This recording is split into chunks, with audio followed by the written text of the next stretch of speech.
Let the bodies hit the floor. Let the bodies hit the floor. Let the bodies hit the floor. Let the bodies hit the floor.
and your decision to hide.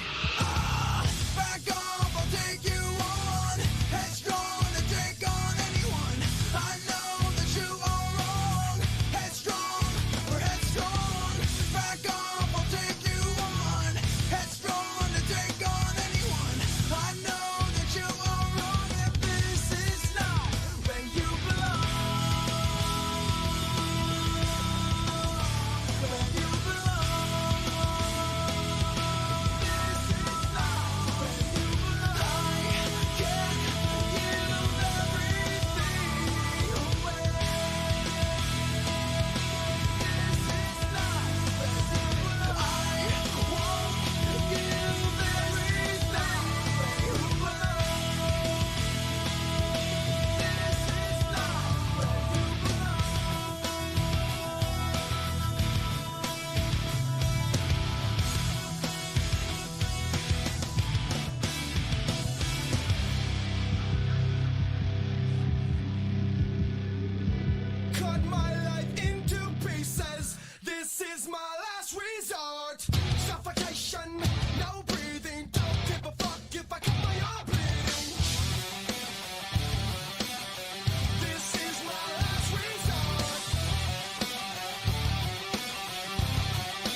self-righteous suicide.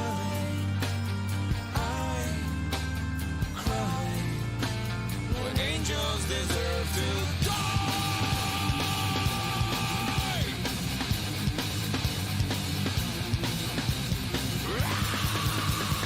Wake up, grab brush and put a little makeup.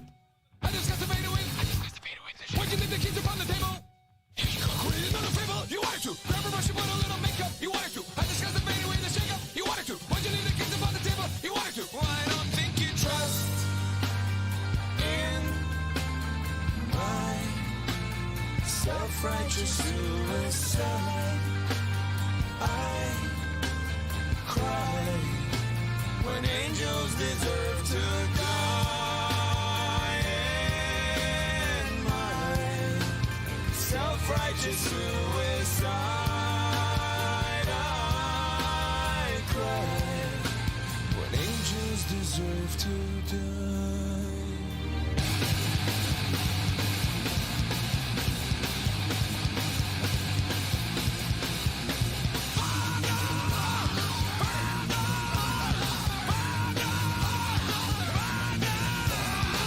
Father, into your hands I commend my spirit. Father, into your hands, why have you forsaken me? In your eyes, forsaken me. In your thoughts, forsaken me. In your heart, forsaken me. Oh, trust in my self-righteous suicide. I cry when angels deserve to die. In my self-righteous suicide.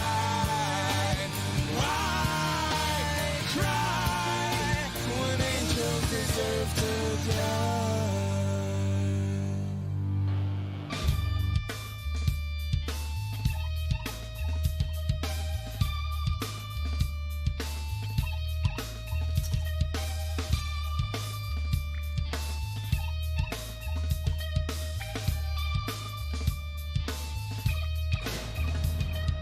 Something takes a part of me. Something lost and never seen. Every time I start to believe something's raped and taken from me. Life's gotta always be messing with me. Can't it chill and let me be free? Can't I take away all this pain?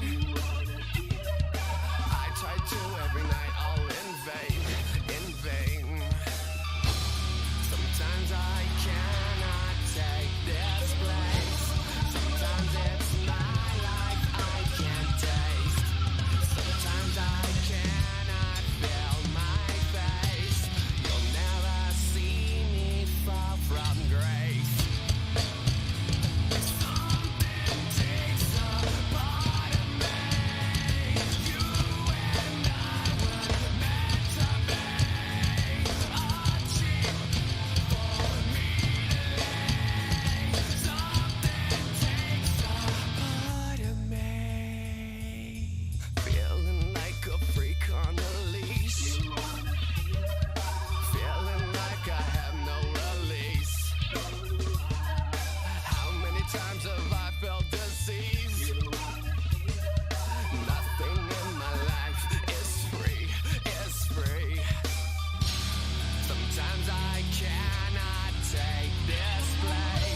Yeah, good morning, Nat. It's Uncle Lou here. Yeah, that's right. It's me, Uncle Lou.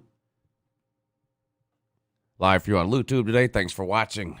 Really appreciate it. Also, in tune addition to that as well. This is Uncle Lou After Dark, the college football call-in show.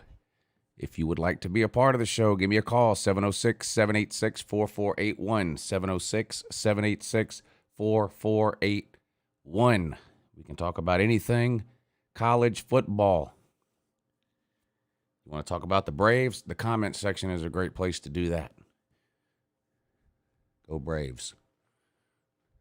How's everybody doing? Appreciate all of you tuning in. Good to see you all in here. Looks like everyone is present and accounted for, including Munkin's Headset, John Doe, Ego One, Dan frickin' Mullen, J-Bo, Billy Cole, McKeestro, Kevin Kirkland, Blake Castor, Paul S., Silent Chaos, Eric Ransom, Noel Squad, Jay Jones, Jason, Savage Dog, Tennille, B.A., Shane, Yar, Bro, Rob D., Brick Simmons, Clint, Eastwood, iRide, A.O., P-Dub, TR Sports, Sean Stapleton, Joe, Brad Pitt, Jerome Pruitt, The Biscuit, Kirby's Visor, Matthew Walker, Jeremy Garrettson, B. Red, Jacob Watson, Devian Dixon, Andrew the Textbook, Ayo Okado. I added the dough at the end. You should consider that, Ayo Okado. Peyton Simmons, Shred, Nar, yeah, Eric Ransom, Leroy, Young Citrus, Troy Wilson, Win, Model, 88. Appreciate everyone tuning in. Hit the thumbs up. We're going to get straight to the phone calls and see what it is you people want to talk about. Hit the thumbs up. Subscribe to the channel if you're new. Super chat right below the comment section. Here's the PayPal for those of you that have PayPal and want to support the show that way. It's very appreciated. There you go. All right, let's get straight to the phone calls. See what they're talking about. Yeah, good morning, Nat, though. How you doing? Yeah, I'm doing good, though. Good, good. Heard you talk about earlier about the Braves in the comment section, but I have a comment and a couple of questions. About college football? No, it's going to be about college football, yes. Okay, good. But the Atlanta Falcons won Sunday over Miami. Atlanta is winning over Houston right now. So that's giving me a good feeling about Saturday because those two teams that Atlanta has won against are orange. Georgia's taking on orange this week. I see where you're headed. I have a good feeling about this week because Florida's the best football team, or Georgia's. Oh, Jesus Christ. I'm glad I caught myself there before somebody clipped that out. Georgia's the best football team in America, and Florida's a dumpster fire. So that's what makes me feel good about this weekend. Oh, heck yeah. But I listened to Dog Nation Haley. I listened to you. I listened to a whole bunch of people.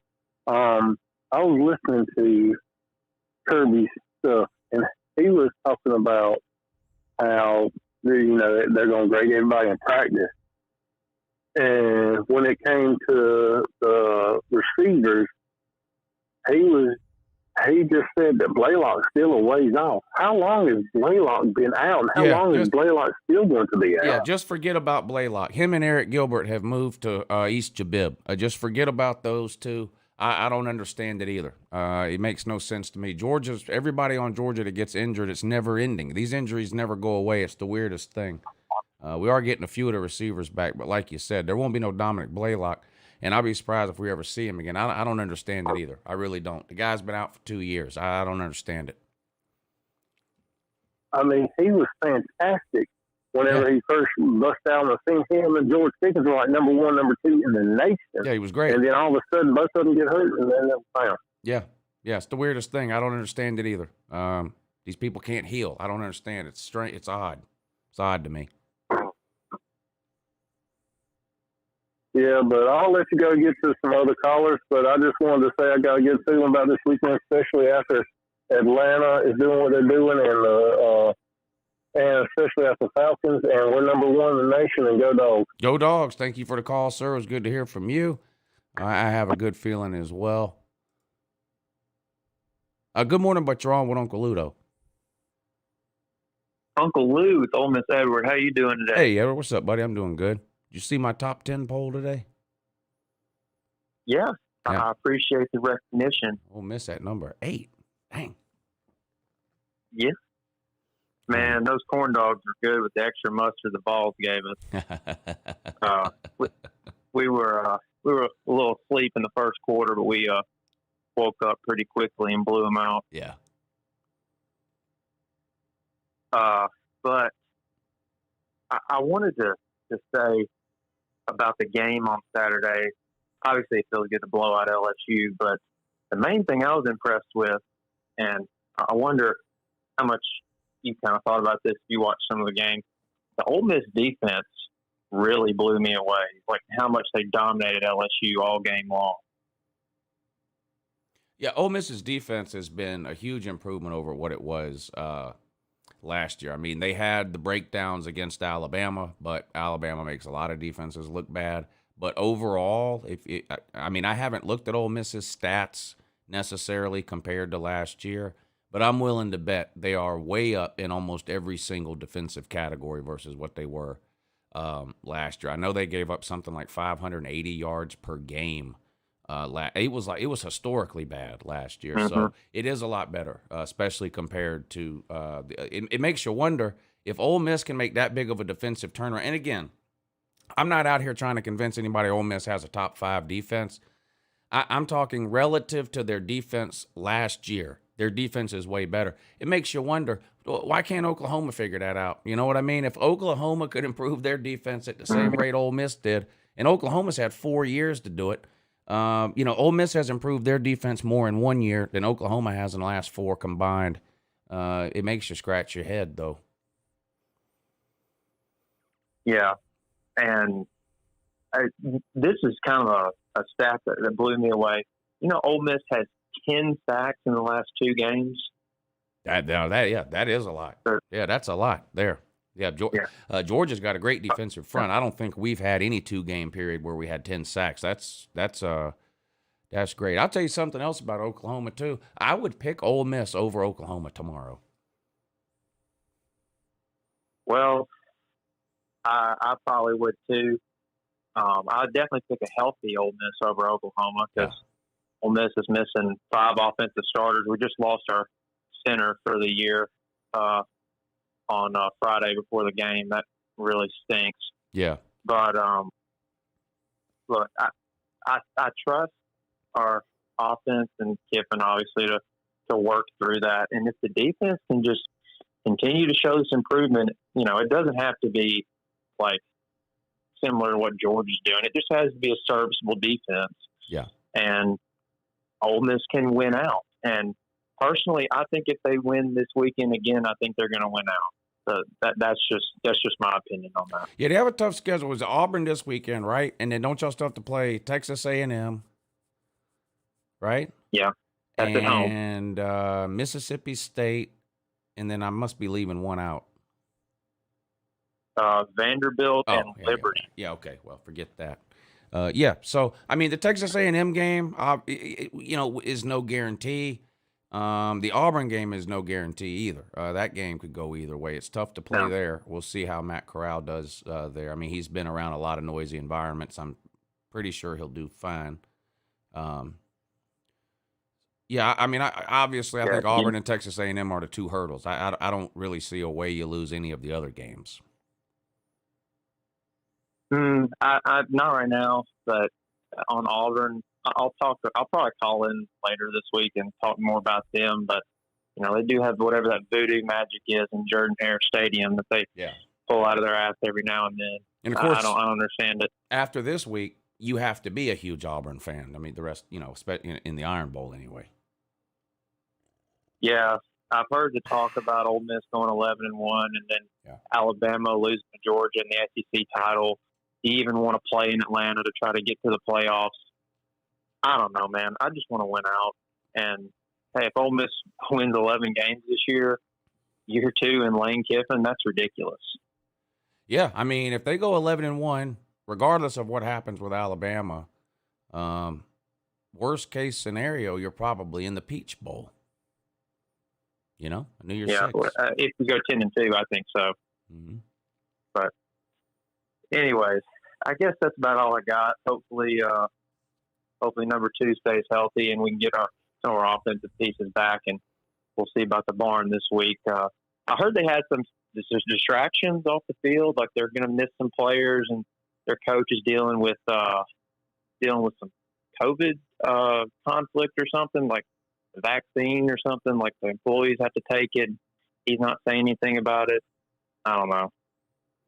Yeah, I haven't heard that either. I'll have to that's look about all into I that. got. Yeah. Okay. Yeah. Thank you for the call. Over. Good luck to Ole Miss this weekend, and thank you for taking the time to call in. Ed, thank you for hitting the super chat tonight and helping to support the show. I appreciate that. Exploring with Ben, thank you, sir, for hitting the super chat. He says, "Quack quack quack." Got to start it off. Quack quack quack. Play up to your potential. I hate having to rank Ohio State ahead of Oregon because it seems so unfair to do it. But my God, I don't understand. You watch Ohio State and Oregon play, it's just clear as day right now. Ohio State's a better team. Now, I will tell you this. Oregon can win every game by 1 point. If they go 12-1 with a Pac-12 title, I will put them ahead of Ohio State in my final poll. But right now, it just seems like Oregon is waiting to lose a game. It just seems that way. It's disappointing to watch. It's frustrating to watch. Well, it has to be frustrating for Oregon fans. It's frustrating for me, and I don't really care if Oregon wins or loses. It's got to be frustrating for Oregon fans to know how good you can be and then to watch your team go out there and barely win against terrible teams every single week. Clint Eastwood, thank you for the super chat. Hit the thumbs up, you nasty things. Go Dogs in that. Yeah, go Dogs in that, though. I don't know about you people sometimes. Don't know about you sometimes. Yeah, good morning, but you're on with Uncle Lou, though. Good morning, Lou. Yeah, good morning. Florida man here. So. Go ahead. Yes. What's on your mind? So as you know, we're ready for the Florida and Georgia game. Mm-hmm. I don't know how it's gonna be for this one this year. I really don't know. Yes, you do. Yes, you do. It seems, you know. Well, you know. I mean, I want to say we covered the spread, but at the same time, I'm like, look the way we've been performing the last 3 games, it's not looking that. I mean, you can brag about covering the spread to your bookie.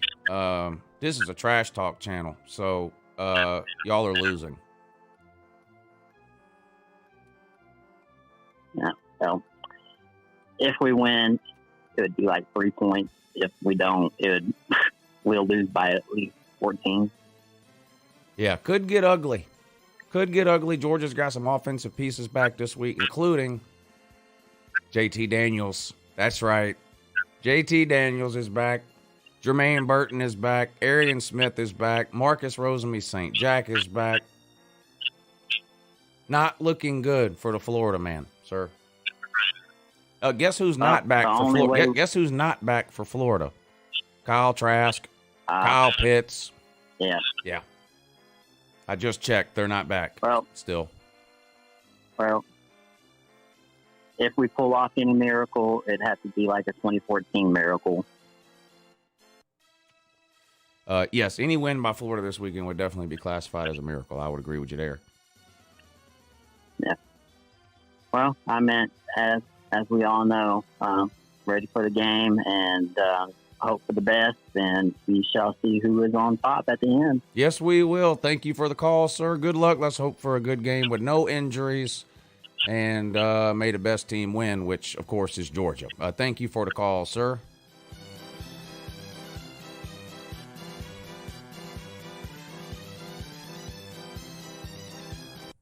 Yeah, that was amazing. Good morning. You're on with Uncle Lou. Hey, Lou, how you doing, buddy? Doing great. That's good to hear. Good to hear. First thing, I think for the Georgia-Florida game, JT, if he plays significant amount of minutes, like more snaps than he doesn't, than Stetson, more snaps than Stetson. I think that no matter what, Florida's going to stop the run with what happened 2 weeks ago. And I think we throw all over the yard on them. And I think it's going to be big. Because Burton and Jackson is JT's two favorite targets. Yeah. Based off last year and everything.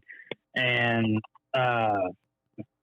with both of them back, him coming back, if they go 2-1 or whatever with him and Stetson, I think eventually it's just going to end up being JT. I think that's what's going to happen. We don't ever know, with our coaching staff. But I went from listening to the beat writers, people that got to see some of the practice, very confident going into this week because we're as healthy as we've been all week. And if you compare that to last year, going into this game, we were beat up going into this game last year. Yeah. And then this year, we're as healthy as we've been all year.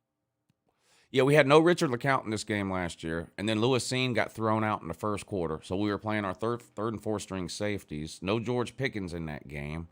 Quarterback no Jordan Davis. Quarterback hokey pokey. Now that's not to take anything away because honestly, Florida was a better team. Florida was a better team than Georgia last year. I mean, there's nothing wrong with admitting that. I mean, that was the best. Last year was the best Florida team since Urban Meyer. I mean, that's just facts. Yeah, I agree with that. They were just better than Georgia last year. That's all it was. I mean, we had players injured, but they were better than us in week 2. They were better than us in week 4. They were better than us in week 7 and 8 when we played them. They were better than us in week 10. They were just a better team last year. Yeah, if our quarterback position had been healthy last year, we might have.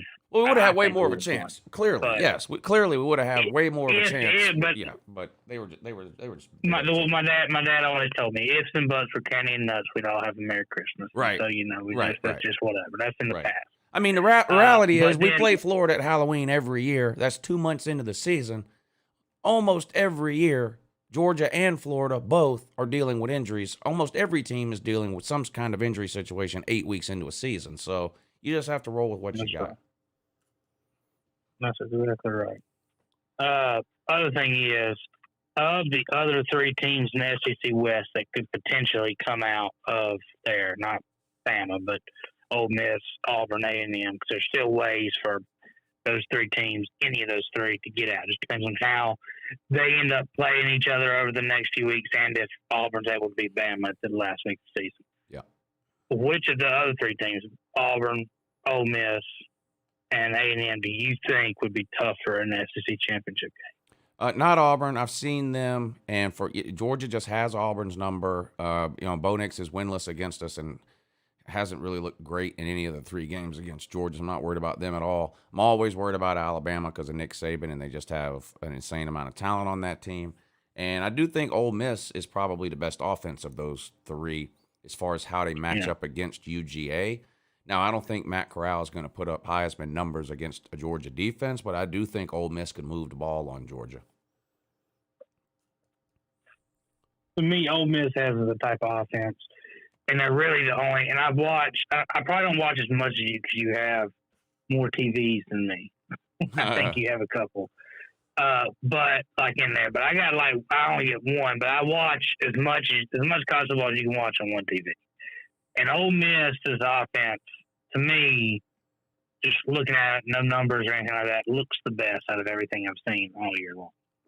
And I think their offense, if we didn't have a healthy JT or a healthy receiving core going into the game against them, I think we could be in some trouble because they could score on us. And then, we don't need to struggle scoring in that game because if, you have a turnover here or a big special teams play, you could get down and then you'd have to stop a powerful offense or whatever. So out of the other 3, not name Bama because I think Bama would be the toughest just because of the history and everything. I think that Ole Miss will be tougher than Auburn. Yeah. I mean, I'll let you go. Okay, thank you for the call. I mean, football is a game of matchups. Clearly, Alabama is better than Ole Miss. They've played, and Alabama beat them 42-21. Football is a game of matchups, and I look at Georgia's defense and feel like it's more built to stop an Alabama kind of offense than it is like an Ole Miss kind of offense. And I think Matt Corral's the best quarterback in football. And anytime you have the best quarterback in football and he gets hot, and a Lane Kiffin offense gets hot, and you have that combination, a Lane Kiffin offense with the best quarterback in football, the potential exists. Look at the Ole Miss-Alabama game from not this season, but last season, right? A back-and-forth game that Ole Miss could have won. Now, Alabama's better than Ole Miss, and if they played 10 times, Alabama would beat them 9.5 out of 10 times last year, maybe 10 out of 10. But when that offense gets rolling, it's hard to stop it or slow it down. Good morning. You're on with Uncle Lou. Good morning, Uncle Lou. This is Edward calling, and how you doing on this excellent Tuesday night? Doing good. Good. Yeah, I wanted to get your thoughts on the Illinois-Penn State game. What you think of that? I thought it was awful. One of the worst games of the year. All right, and what's your prediction for Michigan State, Michigan? I'm leaning towards Michigan State because I have an aversion to Jim Harbaugh, and the game's being played at Michigan State. All right, cool. Well, thank you for taking the call, Uncle Lou, and I'll talk to you again Monday night, 10:15. Sounds good, Edward. Thanks for calling in, buddy. Good to hear from you. Grant Harmon, thank you for hitting the super chat. He says, Ole Miss and Kentucky both go 11-1. Who gets the New Year's Six Bowl? Both. Probably depends on Bama, to be honest. Probably does depend on Bama.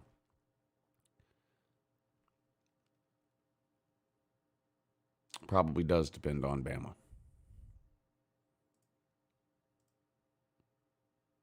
Good morning. You're on with Uncle Lou. Hey, look, Nate the Great. How you doing? Nate the Great. What's up, buddy? Not much, man. Like Edward said, well, what's your prediction? But I know you said Michigan State, but yes, I think Michigan State gonna win this one. Not trying to be biased or anything. Well, no. Look. As a Michigan fan, you should be confident. I mean, Michigan is really, really good, and Michigan could win this game. And I'll make a prediction video probably tomorrow. I'm just leaning towards Michigan State right now before really looking into the game. Oh, okay. Just based on the fact that it is at Michigan State.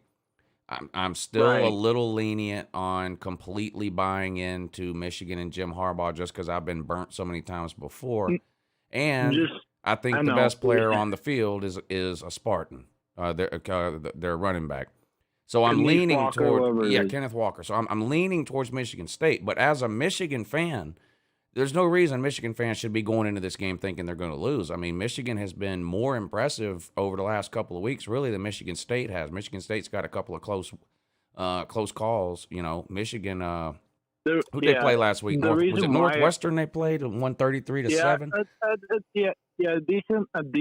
I would say decent Northwestern team, but all they did put out like 7 points. But but although I just want yes, I think it's gonna be close, but I just want our true freshman quarterback to get some chances. I don't know if you saw him against Wisconsin. He's called J.D. McCarthy, number 9 for a quarterback for Michigan. I don't know if you saw him against Wisconsin for that big touchdown, whatever it is, bro. You talking about Michigan's quarterback? Nobody cares about Michigan's quarterback. They throw 4 passes a game. Well, yes, I know. So I know, but I'm just saying that I wish J. McCarthy could start because K. McNamara can't win big games. McNamara completed like 80% of his passes last week, but his average yard per attempt was 4. So he's throwing 25 screen passes a game or whatever. He's throwing 10, whatever. I mean, if Michigan wins the game, it's not going to be because of their quarterback. Okay. You're right. But anyway, I hope it's a close one and comes down a field goal, whatever, and go Blue, and have a good day. Yeah, thank you, Nate.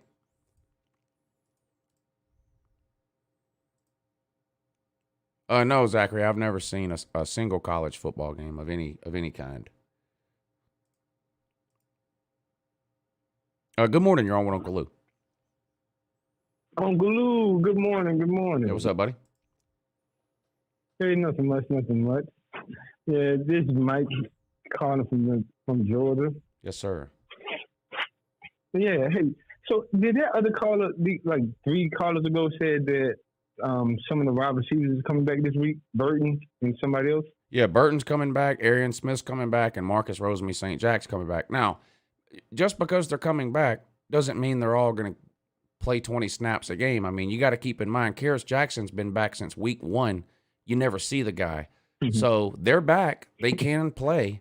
How much will they play? I don't know. But they're back. They're cleared. They're healthy. They're practicing full speed, no limitations. They're good to go. Okay. Well, at least that's good to hear, especially Burton. Yeah. Burton has so much talent. But we'll see how they're going to run that offense. You know how that goes. No, but before I had to ask you something. I mean, I had to tell you something. But before I get into it, do you think that? Well, of course, do you think that Nakobe Dean should be at least mentioned in the Buckus finalists? Yes. Yeah. So when do the list come up for? That comes out in the first week in November, right? It might be out now. I'll check. But I think Nakobe Dean is the best inside linebacker in America. I believe so. I think he's a top 10 pick. Too. I think he's a top 10 pick. Even though we all know what Jordan Davis do in the interior defense, like Nakobe Dean still holds his own, and he do a good job getting those other linebackers in position and everything too. And look, Uncle Lou, you said something. You mentioned something earlier today about the safety play. And man, we know that we have like one of the best defense. Well, this is the best defense Georgia has ever seen, ever had, and maybe one of the best defense that ever stepped foot on the college football field. But like and I don't like to be pessimistic, but we have to talk about like the secondary play, right? Especially the safety, because it's like, of course, like to me, I watched all of the games, all the Georgia football games this year, and I haven't really seen, not taking nothing from the guy, Dan Jackson make any type of plays that makes me think that he really, should be starting. I don't think I've really seen him make a solo tackle. Yeah. And the thing is, and I'm looking at this statistic wise, even though that we only allowed 6.6 points a game, but with that defensive line, the chaos is starting up front and having the quarterback scramble the way it is. I think our secondary should have by now produced way more turnovers than they have. That's probably the one thing about Georgia's defense that is surprising is the lack of turnovers. Blue. Yeah, I agree with you there. And that's because the secondary, specifically those safety, is not in position to get the ball. I don't know if they know. I don't know if they don't know how to. When they're on a read defense, when they're in a zone, they're not in a position. The quarterback normally don't go over the middle because our linebackers are free, and we got the best athletic linebackers in the country. So they free because the defensive line takes all of the pressure off the linebackers. Yeah. So when they go to pass, you have 3 outstanding linebackers just roaming the field. So the only option a quarterback has is over the top of the linebackers. And we are not getting any interceptions. That's like, this thing about this, Uncle Lou. If the secondary had the best coverage team and the defensive line is not getting sacked, like the quarterbacks don't have, like we have Deion Sanders all over the field, just covering all the wide receivers and tight ends, and the quarterback cannot throw it. So he has to scramble around for like 15 seconds, and the defensive line has not come up with a sack. we will be screaming our tails off, saying, what is the defensive line doing? We need to change something. We need to do something different. That's the same thing. This defensive line is creating chaos, creating opportunities for the secondary to come up with turnovers, and they're not getting it done. And I'm not trying to be pessimistic. I love our defense, but this is how great teams stay great. You don't take your foot off the gas pedal. Well, I agree with keep it you. on there. I agree with you. And just because you have a great defense, look, there's no such thing as a perfect defense. I argue with Georgia fans about this all the time. You can win a game 100-0, and Kirby would agree with me. There are still going to be things in that game that could have been done better. That's just reality. So yeah, Georgia's got a great defense, but the turnovers aren't really where they need to be. Dan Jackson is a warm body, and that's it at safety. We need Chris Smith back. And then here's something that's not really a critique, but like you take somebody like Keely Ringo. Keely Ringo has played pretty well, considering it's his first year ever playing, and he didn't. He had to sit out last year with an injury, so he hasn't played football in 2 years. This is his first year playing at college level. He's in good position most of the time, and he hasn't had a lot of passes completed to his man. But he should have had about 4 interceptions by now. And you see this with a lot of first-year corners. They're in the right position, but they don't turn their head around.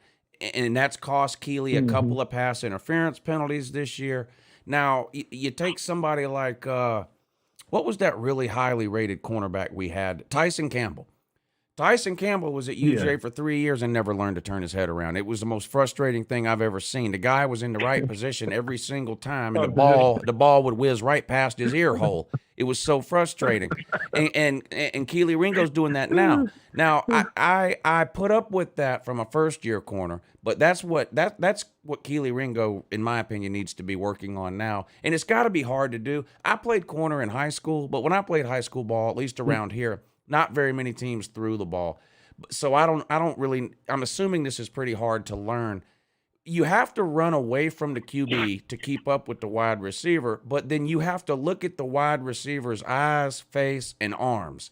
And you have to be able to tell when that ball is about to come down, and that's when you turn your head around or stick your hand up or whatever. It's got to be hard to do that while you're running full speed to sort of process all that information, but that's what the great corners are able to do.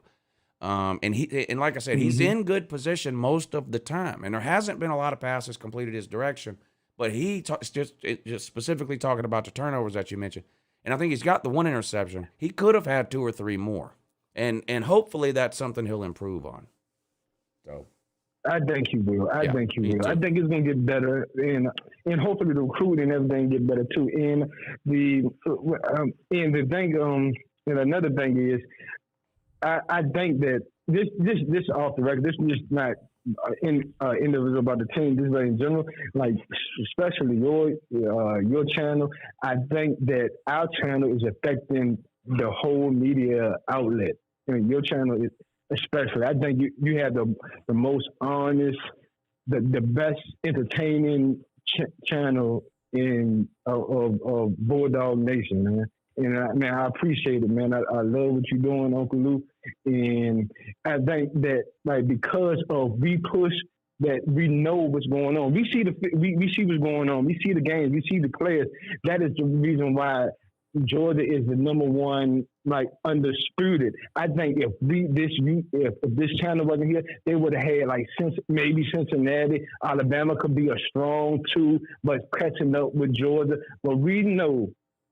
I'm not trying to be biased because the Bulldogs is my team, but we know our team is the best, and we push for it. And if anybody say that in the media, in these networks say it, we can go by the film and say, "What are you talking about?" And that's what I appreciate it, and I think that it makes our team stronger and our whole program stronger. So, I just wanted to point that out. Yeah, well, I appreciate the kind words. I appreciate you tuning in, and thank you for the call. And I hope you'll call back again. Again, I appreciate the kind words. I have the superpower or the ultra rare ability to be critical of the team I'm a fan of. And that irritates a lot of Georgia fans because a lot of Georgia fans just aren't that way. Honestly, a lot of Georgia fans are just basic and simple. For example, if I say I think George Pickens is the best receiver on the team, that doesn't mean I don't think Ladd McConkey is any good. It just means I think George Pickens is better. So if I say JT Daniels is the best quarterback on this team, and then people say, why do you hate Stetson Bennett? I don't hate Stetson Bennett. I just think JT Daniels is the best quarterback on the team. I don't hate Zeus or James Cook. I think Kendall Milton is the best running back on the team. Does that mean I hate Zeus? I don't know why so much attention gets put on the fact that I think JT Daniels is the best QB on the team, but I can say that I think Kendall Milton is the best running back, and no one accuses me of hating Zeus.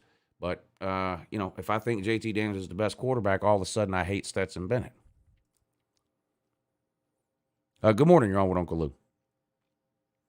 Yeah, why do you hate Zeus? Hey, buddy, it's Corey. It's Corey down here in Gainesville. I knew who it was. I knew who it was right away, and I always appreciate the quick wit. You came up with that right off the top there. That was great. No, I couldn't.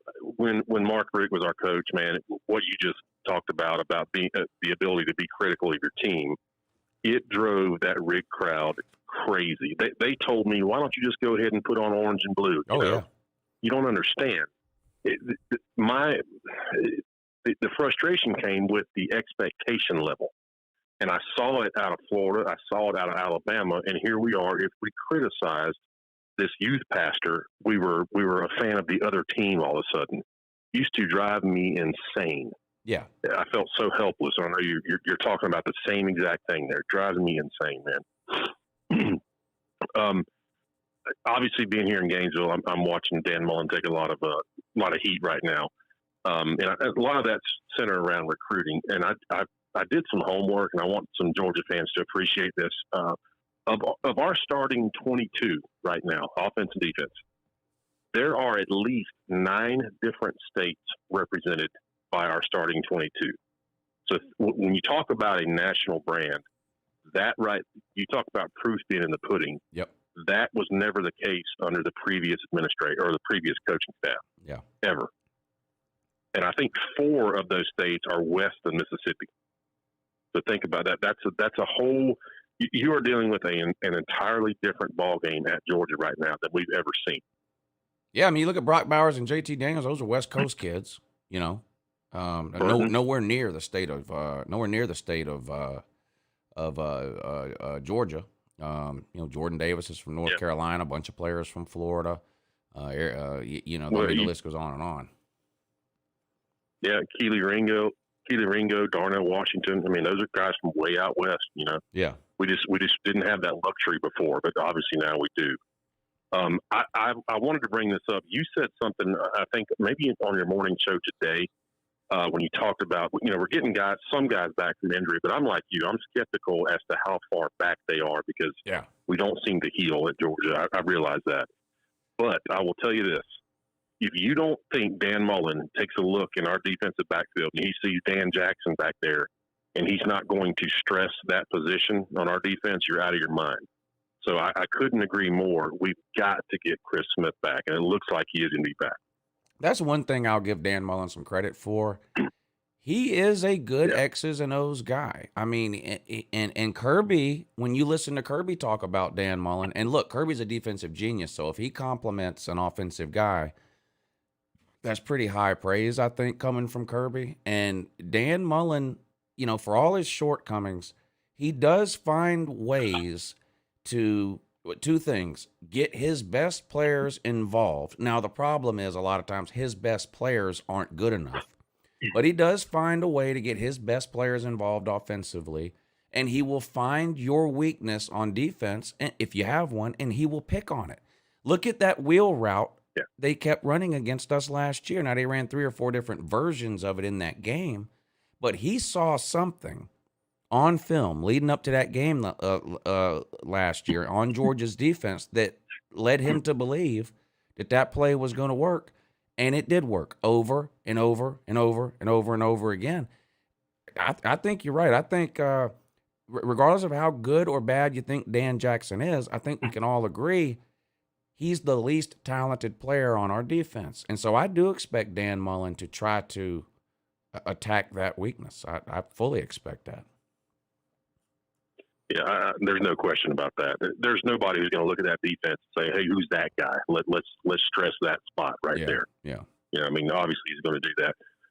I did want to mention, I was like, well, when I heard Kendall Milton was out, I just, you know, I broke a few things and said some nasty things. But Zeus strikes me as the kind of guy who needs to get lathered up, and he hasn't had that luxury yet. And this may be just the ticket to make that happen.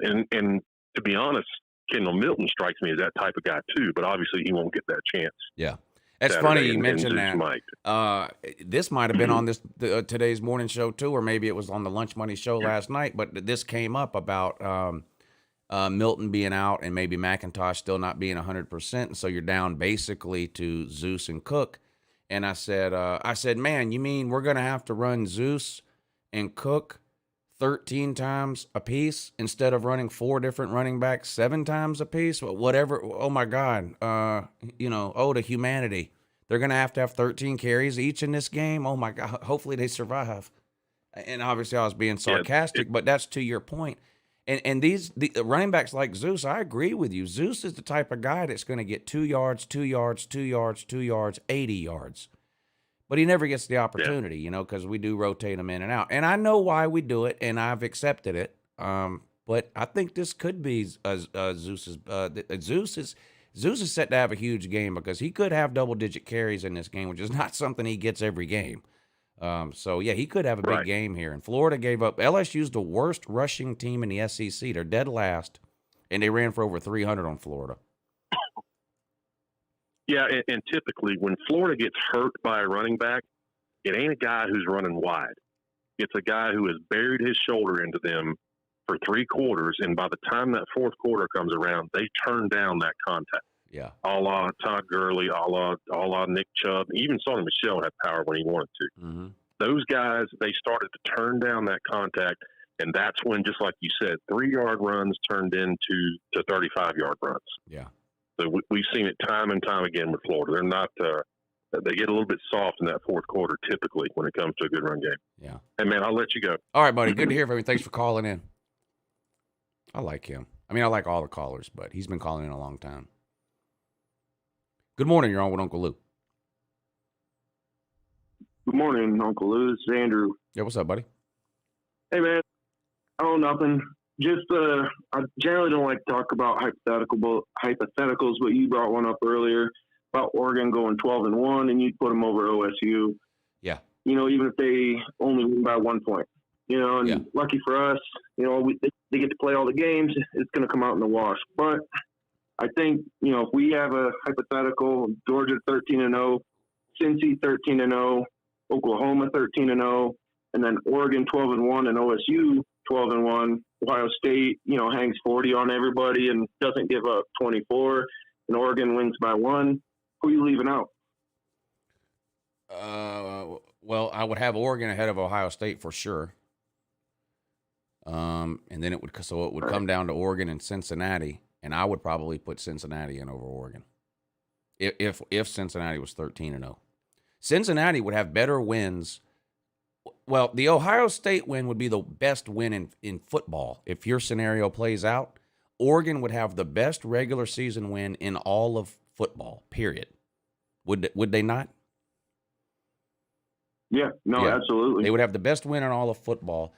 Cincinnati wouldn't have a win that good, but let's assume also in your scenario, Notre Dame goes 11-1, and they're somewhere around 7 or 8 in that final poll.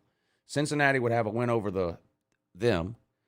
They're going to play SMU twice. SMU's currently in the top 15 and undefeated, and they're going to play them. Cincinnati gets to play them twice, once in the regular season and once in the conference championship game. So that would be at least 3 quality wins. Ohio State would have more quality wins because if that happens, Ohio State will have beat Michigan, Michigan State, Penn State, and someone in the Big Ten title game. So they would have more quality wins. But I would probably put Cincinnati in. I mean, winning any game, to me, is better than losing any game. So Yeah, I agree. I'm not one of these people saying Ohio State's loss to Oregon is better than Cincy's win over Navy. No way am I saying that. And I hear a lot of people talking Ohio about State's 2018 Central Florida. In 2017, Central Florida was undefeated, won a New Year's Six Bowl over Auburn. In 2018, they went undefeated again and got left out of the college football playoff.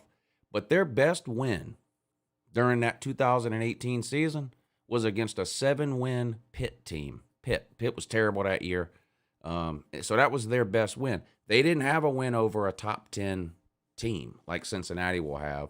Never mind 2 wins over 2 other top 15 teams, which is what Cincinnati will have with the 2 SMU wins.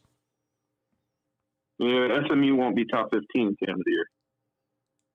Maybe if not. That scenario plays out, right? No, they might lose. They might lose this week. Well, if SMU loses to Cincinnati here in a couple of weeks, they won't be top 15, but they won't fall out of the top 25, and then they'll win their next 2 or 3 games and probably get back into the top 15 at 11-1, and then lose to Cincinnati again in the conference championship game. And as far as if they would be in the top 15 after that, that's hard to know because it's going to depend what happens with a lot of these other teams that are ranked 8 through 15 right now. If some of these teams fall off the map, for example, if Michigan State were to lose 3 of their next 5 games, or Michigan were to lose 3 of their next 5 games, or whatever, you get what I'm saying. So it's hard to know for sure, but SMU would definitely finish the season ranked. If SMU finishes the season 11-2 and their only 2 losses are to Cincinnati, they'll definitely still be ranked. Yeah, no, I guess I can agree with that. I don't think the committee would leave Ohio State out over Cincy. I think, unfortunately for Cincy, I'm a Buckeye fan, but I think they'd leave Cincy out just based on crowd draw and money. Yeah, and you're probably right. I'm not convinced that the committee will put Cincinnati in no matter what happens. I'm only answering as far as what I would do. I do believe Cincinnati is a legitimately good team. I do believe Desmond Ridder is a Heisman candidate. They've got a legitimate defense. I think they're a pretty good team. So I would put them in your scenario, but I'm not convinced the playoff committee will. Yeah, I don't think so. Other than that, man, just one other thing. You ever go down to Atlanta? Oh yeah. So you got to try this restaurant, man. Kaima. It's a Greek restaurant, and that place is delicious. Okay, Kaima. What part of Atlanta is it in? It's in Buckhead. Oh, okay. Yeah, I know where that is. Kaima. All right. Yeah, I'll keep that in mind. Yeah, man, they have amazing Greek food. Sounds good. All right, thanks, buddy. Thanks for the call. Good to hear from you. Good morning. You're on with Uncle Lou, though. Yo, Lou, how you doing? Doing great, man. Ready for the Gators to get this win this weekend? Oh, you think Florida's going to win? You're a Florida man? Are you I'm a Florida man, confirmed, Lou. Confirmed. What can I do for you? I'm just enamored by this Jordan Davis. Oh God, I've been watching a lot of film this week, preparing for the game. I'm glad that Jordan Davis is getting the attention he's getting, and I think a lot of college football fans feel the way I do.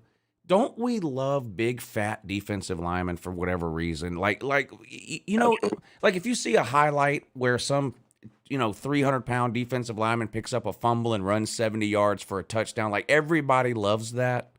Now you don't like it if it happens to you, if it happens to your team, you don't like it in the moment, but. Like when a team puts a fat defensive lineman in at tight end on the goal line and then throws a pass to him, and you're like, oh my God, this 280-pound defensive tackle just caught a touchdown pass. And I feel like Jordan Davis is getting that kind of attention now, and I like that. And it just so happens he plays for Georgia, but I get enamored with players from all different kinds of teams every single year. But I like that Jordan Davis is getting this kind of attention. And if anybody listening has never heard a Jordan Davis interview or press conference, Google one on YouTube. Kirby Smart sends him out every couple of weeks and lets him talk to the media. he's got a great personality. He's funny. He's real good with the media. You should check out some of his interviews. He's a funny guy. But yeah, I love that he's getting all this kind of attention. Yeah, I the related videos on YouTube just popped up a interview, Florida preview, and man, he reminds me of a guy we used to have, Dominique Easley. Yeah, I remember him. He's yeah, just got that kid on. He's plays the same position, defensive tackle. He's got the same class act personality. Yeah. I mean, he's always smiling and laughing, and he tells funny stories, and he just, he goes back and forth with the media. He's just a great guy. Some of these players come out and they're almost like coaches. They don't tell you anything. They don't make any facial expressions. They don't, everything is almost like coach speak. Not Jordan Davis. Jordan Davis comes out and it's actually a good interview. Yeah, and he's one of the most humble superstars we've seen in a while, man. I mean, he doesn't want any of the attention. He just keeps passing it out to other players on Georgia's team. I mean, Georgia's surrounded by stars. Yeah, on defense. I think part of that is he was a 3-star, so he was never like one of these prima donna 5-star guys. He's had to, scratch, claw, fight, and work for everything he's ever got. And it's paying off now. He's gonna be a millionaire in 6 months, multi-millionaire in 6 months. But it's hard not to root for Jordan Davis, even if you hate Georgia. He's earned it, man. That's for sure. I'm going to make a bold prediction. All right. Uncle Lou. I'm going 160 yards between the two tight ends at Florida this week. All right. Just looking at what y'all got, you guys are very, very aggressive. Think you got a matchup against Florida. You're going to need some help, so the linebackers are going to have to help with gap control. I think you're going to see a lot of tight end play. I don't know necessarily how you guys. I mean, you guys are so injury prone. It's hard to keep up with who's going to actually play in the Florida game. But yeah. I like Florida's two tight ends, Keon Zipper and Kamari Gamble in that matchup. Yeah. Do you like them better? Do you like them better than Darnell Washington and Brock Bowers? No, hell no. Hell no.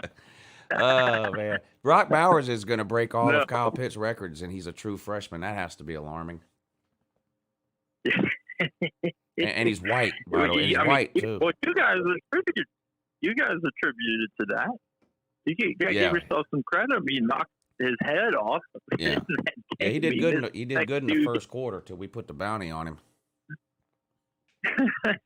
He missed the Arkansas game too. He came back from Kentucky and picked right back up where he left off. Yeah, but it's hard for me to wrap my head around a Florida win this week. I mean, it's just we have probably one of the worst matchups we could possibly have.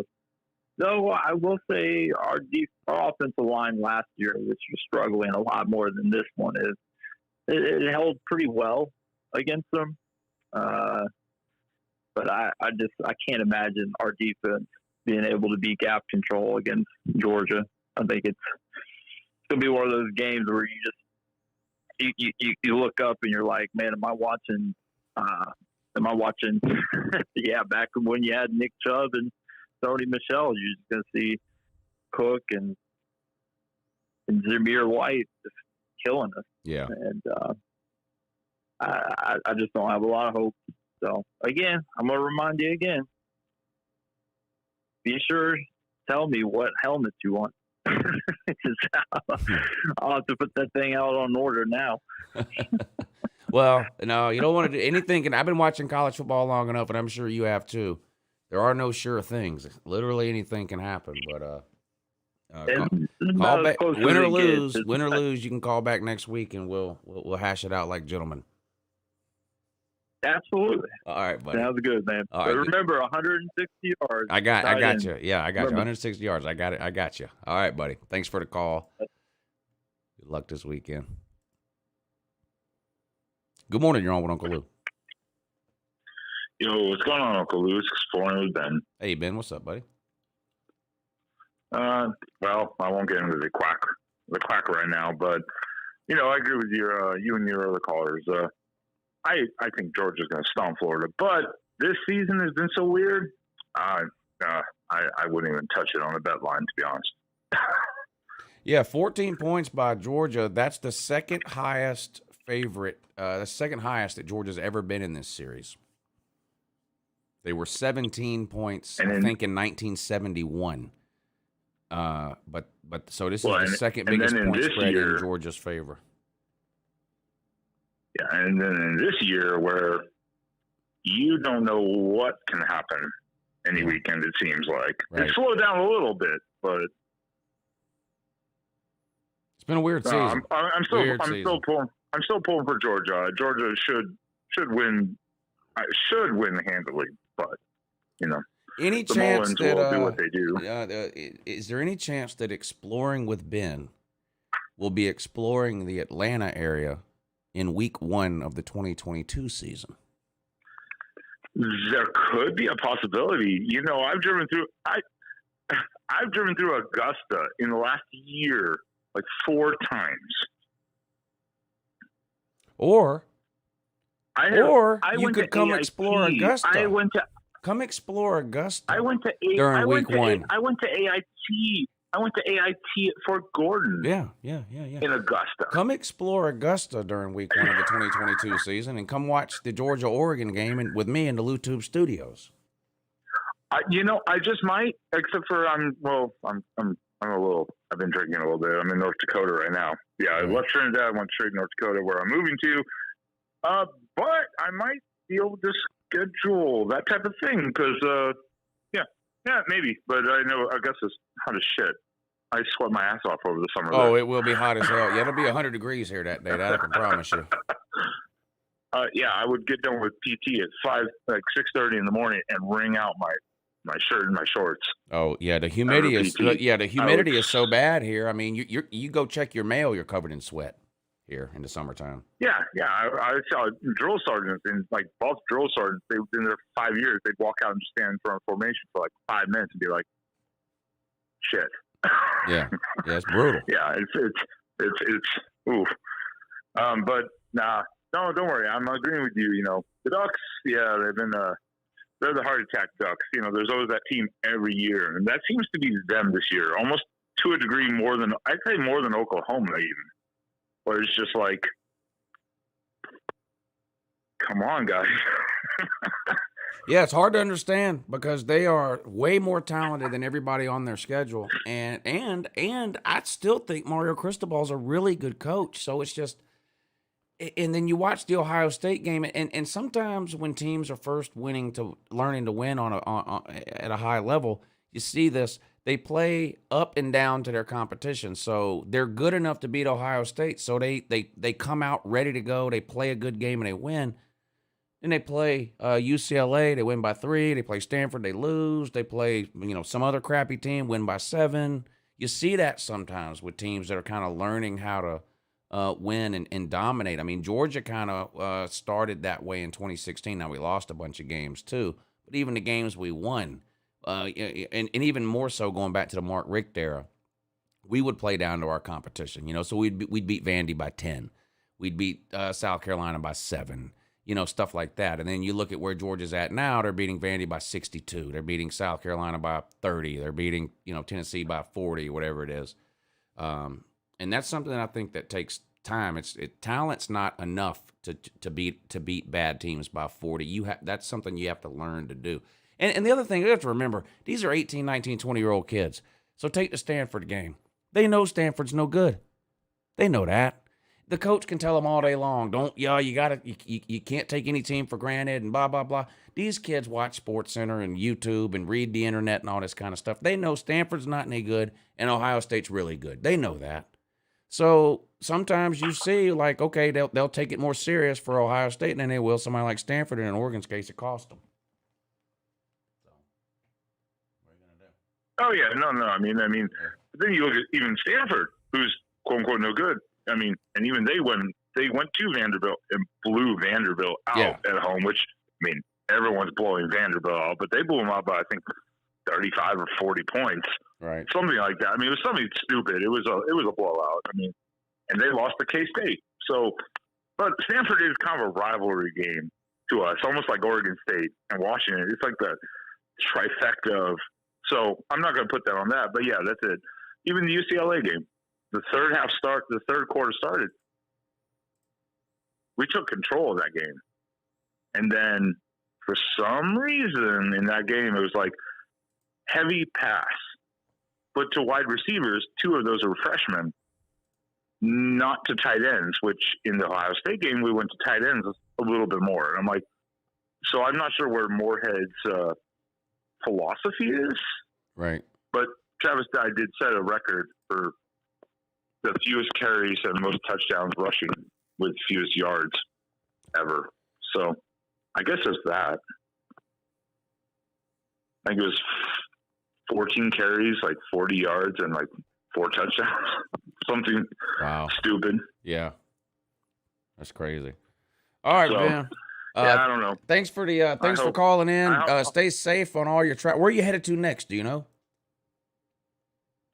Just back home to Houston, and then a couple weeks from now, I'll be moving up here full time to North Dakota. All right. Well, have fun up there. So I will definitely set a date to try to go down to Georgia next year, though. Whether to the game and or even if you're not going, I'll definitely try to see into that. Yeah. Stay tuned to the channel during the off season or whatever. I know you will, and we'll keep in touch. And that would be fun to work something out for that game because there's not a whole lot of Oregon fans around on this channel, and there's even less Oregon fans around who travel like you do, and that'd be it could even possibly come down here. So to the neutral site. Yeah, to the neutral site right up the road here in Georgia. Yeah. All right. Well, you have a good one. All right, you too, buddy. Have a great rest of your evening. Yeah, good to hear from you. All right, there's nobody else on hold, so I'm going to turn the phones off. Just hang up, though. Debo, thank you for the super chat. He says, I have to admit that dog defense is so tough, but our Buckeye offense, I would love to see that game. But if OSU and OU played Saturday, who wins? Ohio State would beat Oklahoma tomorrow. Yes. Ohio State would beat Oklahoma tomorrow. I would bet on Ohio State in that game to win. I don't even have to think about it.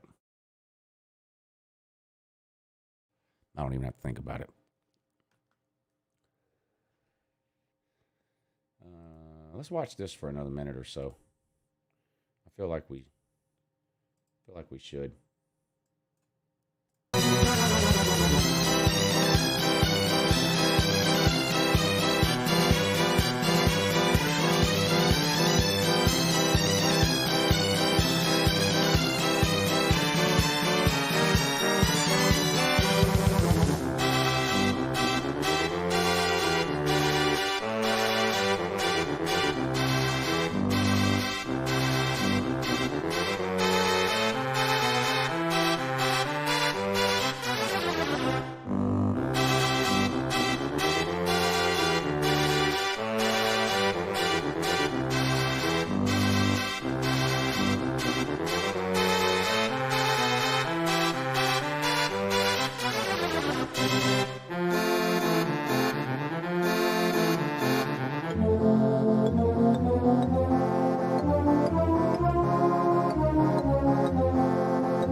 All right. Oh, hold on a minute.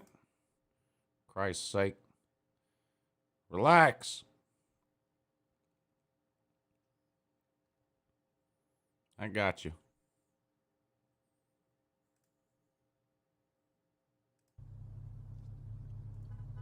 Oh my God. This guy. What? Oh my God. Hired. Look at how many iguanas this old man has sitting around him. This is all video from Florida, by the way. This is Florida man.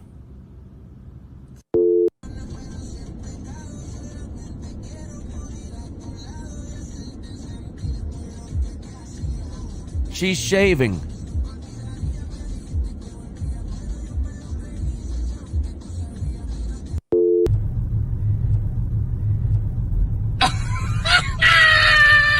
Florida man.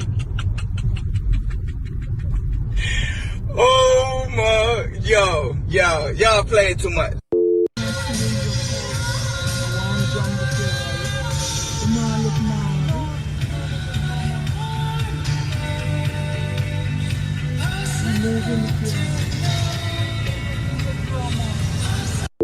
Or me. Every time we hear your stories, we feel like it's us. If you're injured in a car crash, slip and fall, or the victim of medical malpractice, call us, because we care. Now,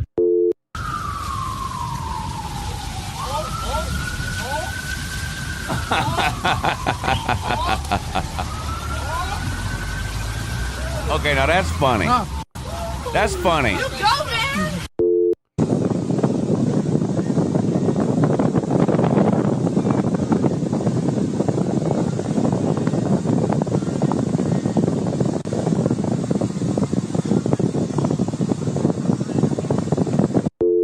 Car! Yo! Only a day, man. Only a f***ing day. Look at the phone. No, man, she in the car with the baby. Look at the camera. Wow, that's crazy. And she's on the phone, too. That's crazy.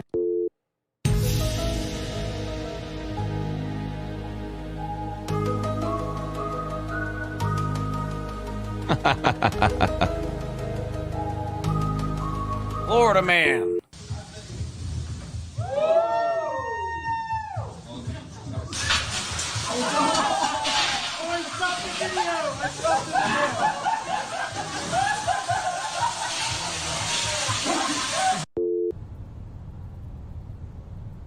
What the hell?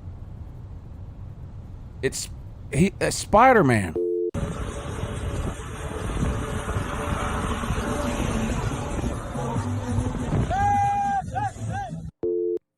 Damn. No, hombre. She fucking ripped the hose. Good job, though.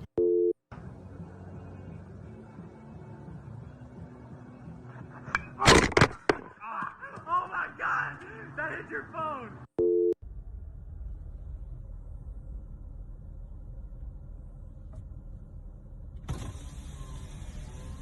Brother, ¿necesitas ayuda? Dolphin, we're saving you! We got you, Dolphin! We got you! Get him, get him, get it, get it, get it! Get it, get it, get it! No, pull it, pull it. You got it. Yay! Woo!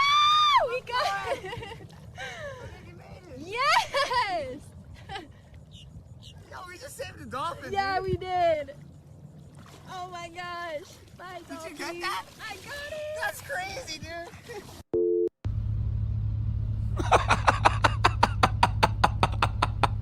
What is this?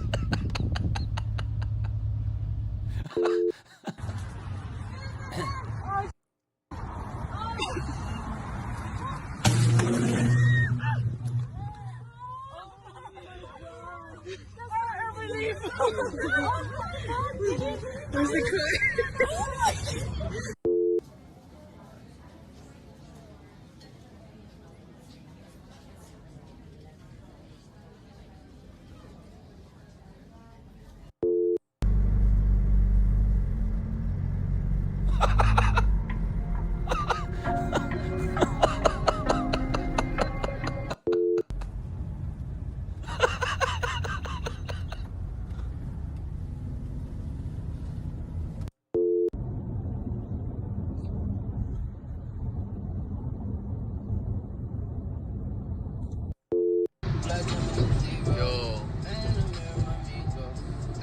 is loaded with toilet paper.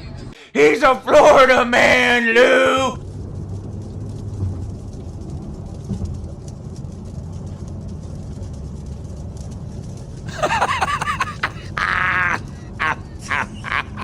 He's a Florida man, Lou. Get him off.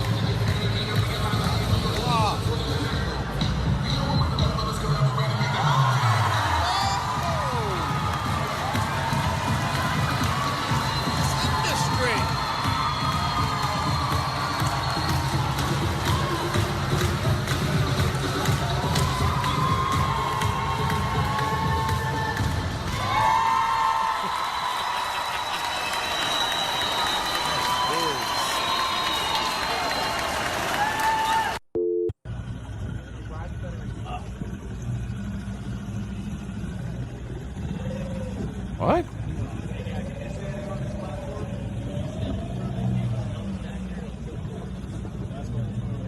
The hell?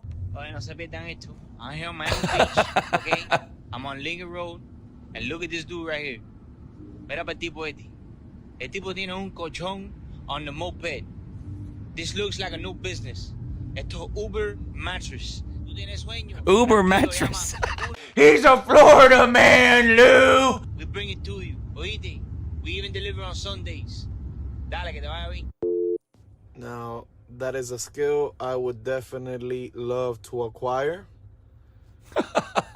Ese tipo, mira esa vaina de que juggling. Pero. He's a Florida man, Lou.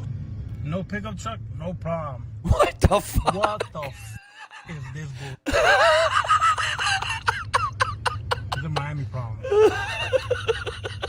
He's a Florida man, Lou.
Look at the dog.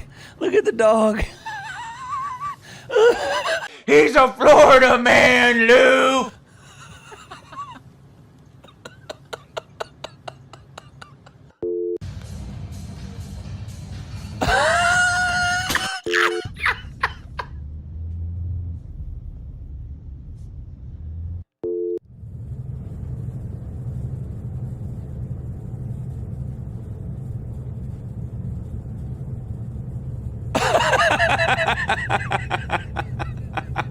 He's a Florida man, Lou.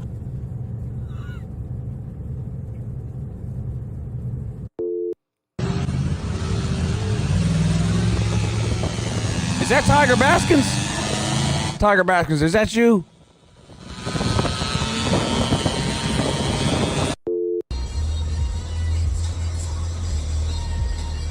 What the hell?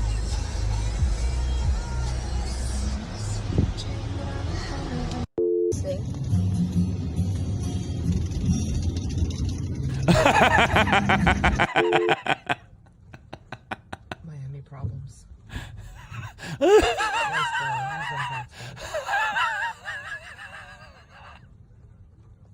He's a Florida man, Lou.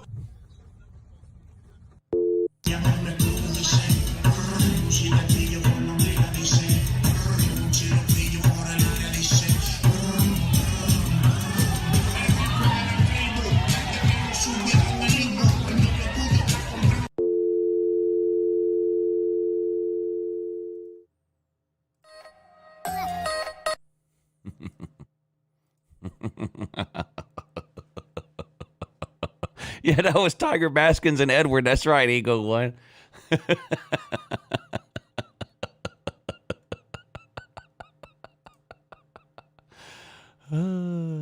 This is what virtual care. That video has a part 2. That video has a part 2. I feel like we need to watch it.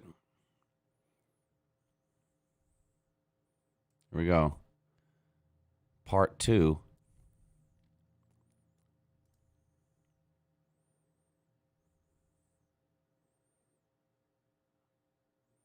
Waiting on the ad to end. Hold on.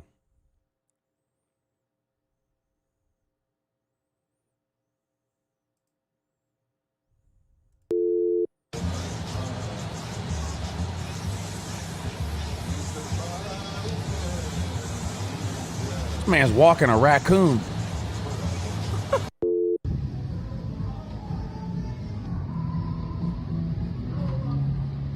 VicTube! VicTube! VicTube, come back! He can't find his phone. Look at him. He can't find his phone. He's a Florida man, Lou!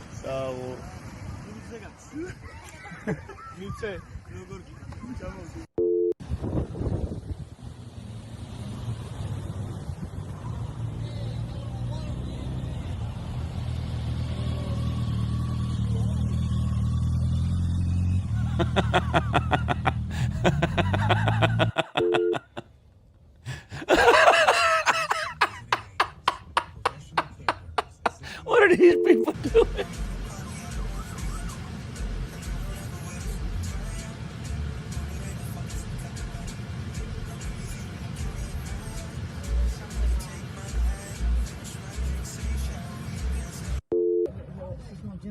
Okay, here we go. Come on, jump, please. Yeah, I got it. Matt, you gotta get her. She's gonna drown. I got it. Oh, I got this. Oh, this is great.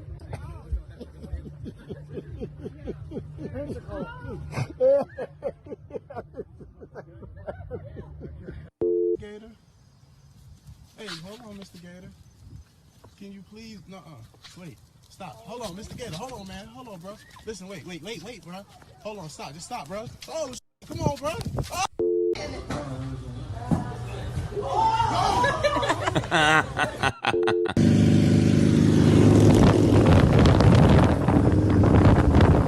This seems wrong to me. That seems wrong.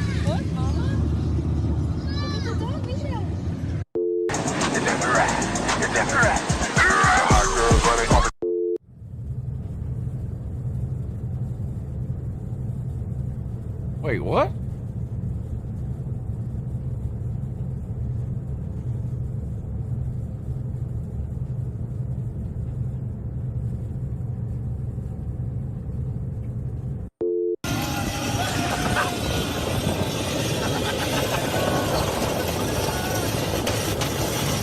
Oh no.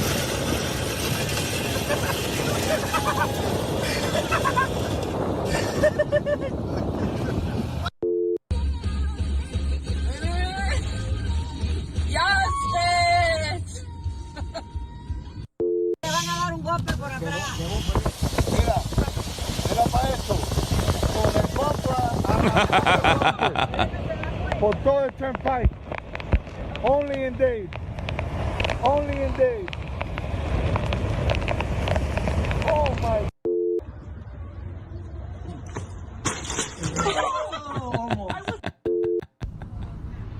Our Wendy's drive-thru.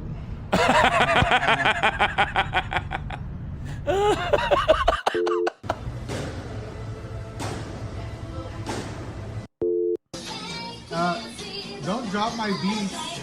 Put it down. Really, Alex? I just told you.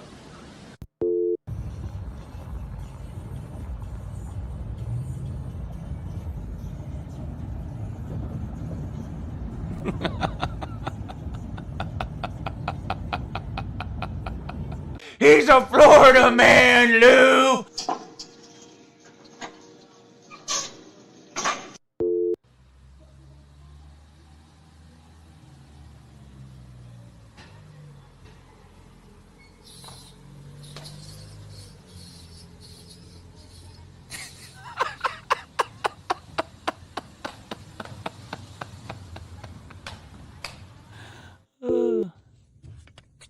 Okay, let's drag this catfish in. This is a big, big catfish. Woohoo!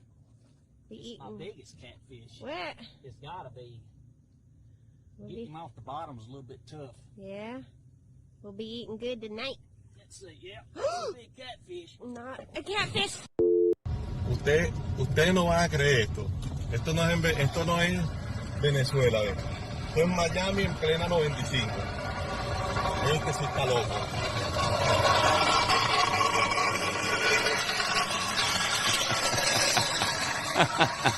He's a Florida man, Lou.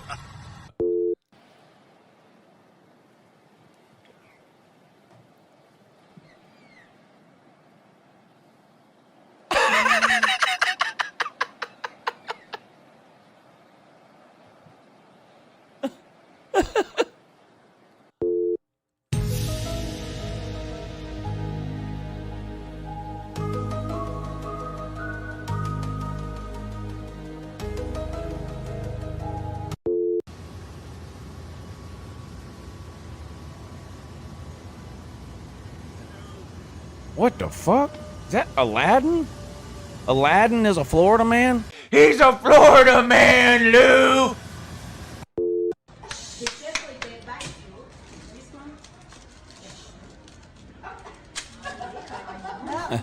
Damn squirrel.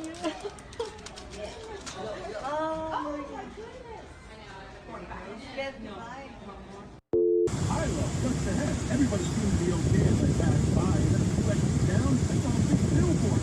Big green Delta one. And I remember, wow, peace of mind. I'm a proud member of the Geico family. Wait, what? What in the hell?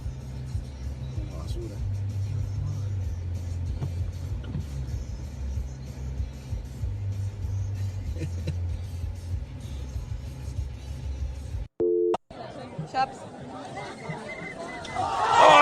Oh! He's a Florida man, Lou!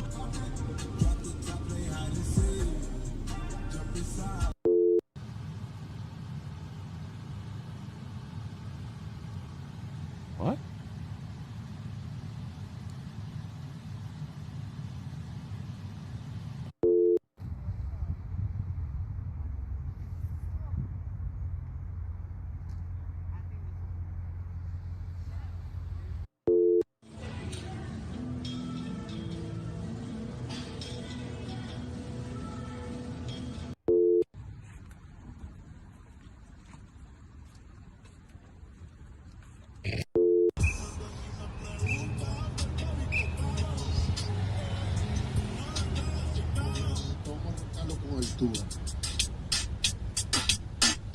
Hey, Look like Ballard. That might be Ballard. ¿Tiene su casco, sus gafas? The hell? You can't get no dog to do that.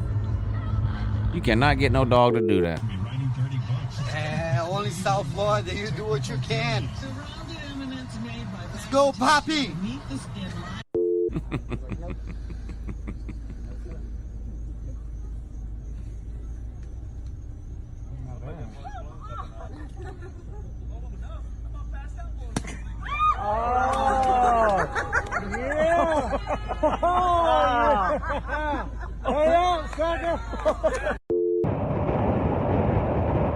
Ese va en reversa en el highway. Maneja. Ronda, es un ronda, papi. Eso es un ronda.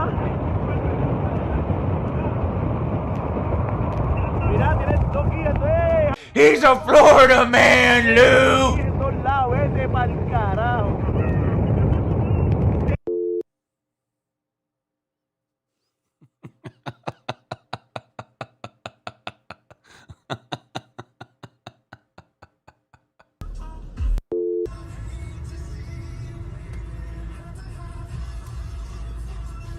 It's friggin' nuts.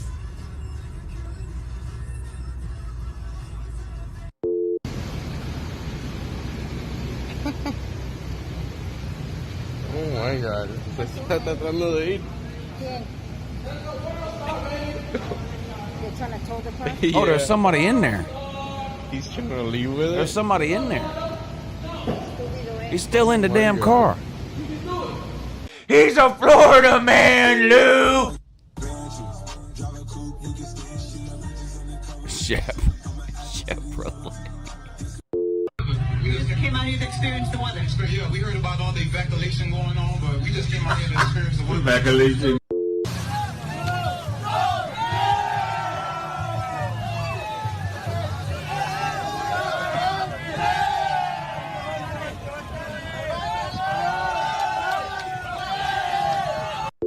Jump in. Come on, man, just jump in. We got this, bro. Why, man? You too cool? Nah, you too fat. I'm fat. Look at me, bro. Hey, what's up, little mama? Jump in. Nobody want to jump in with me? Y'all ain't gonna jump up with him. What's up?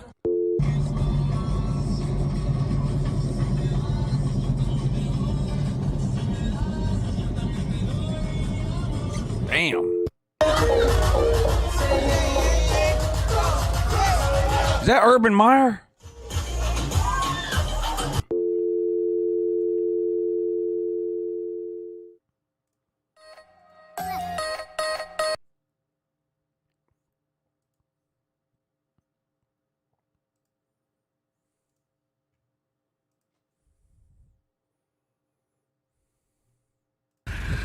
Dale, go.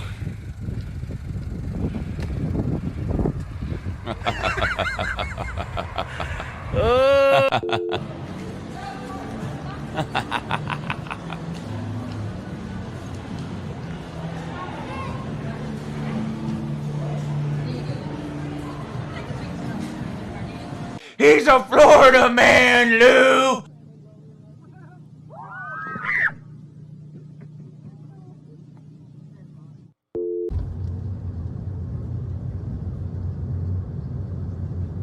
What the hell is this?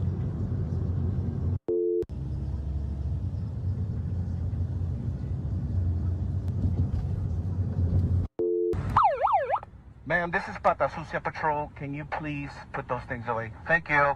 Appreciate that. Much love.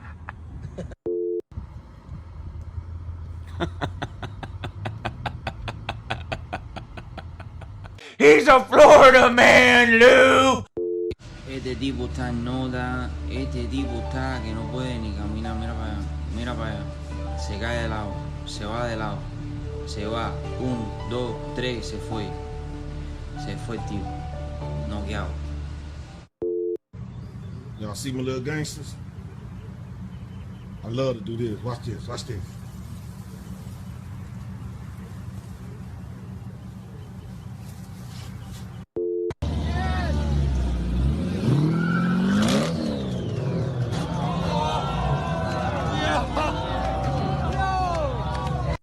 Bro, snub ass drivers.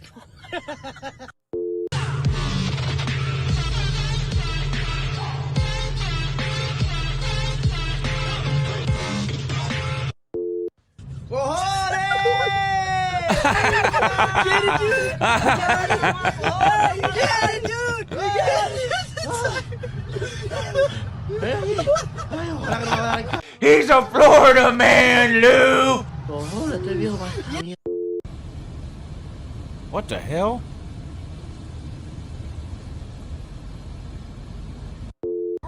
I'm not gonna fight you.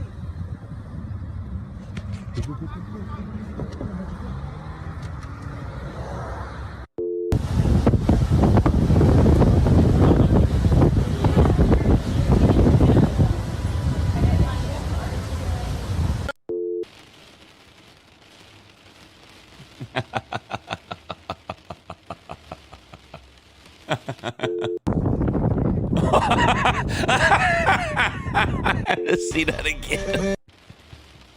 Watch this guy get kicked by the horse.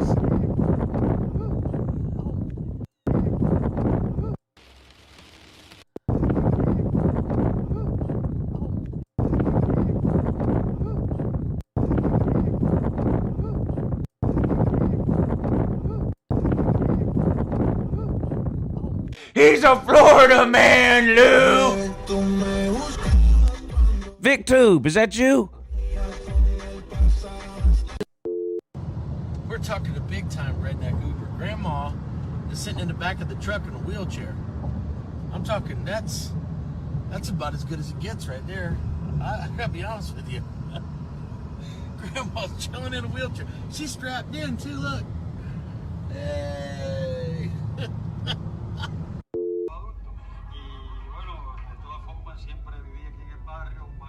I don't know why y'all can't see it. I'm watching it on my phone and I see it.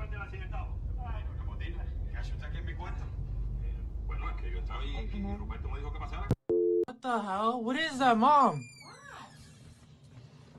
What? Ma, you see this? No.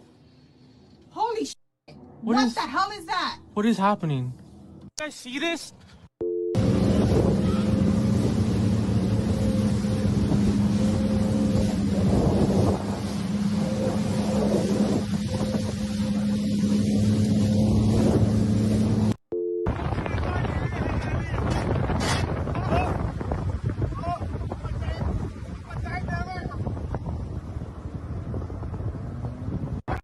Back was the word, I'm back with the word.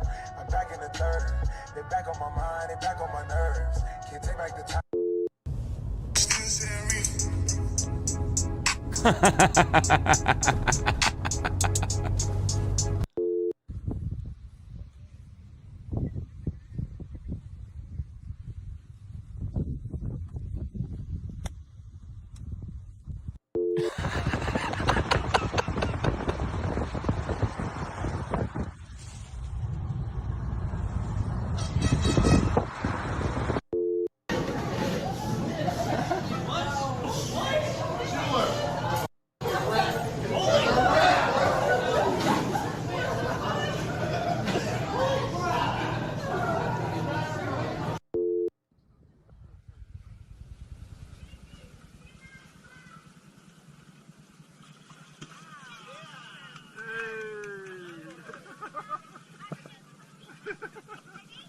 Yeah, okay, go ahead.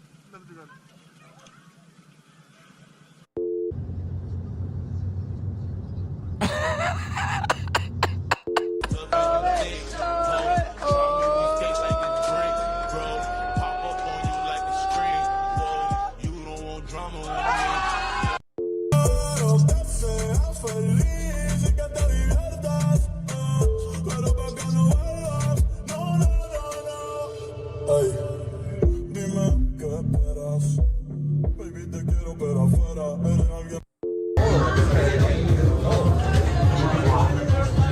What in the actual fuck is this?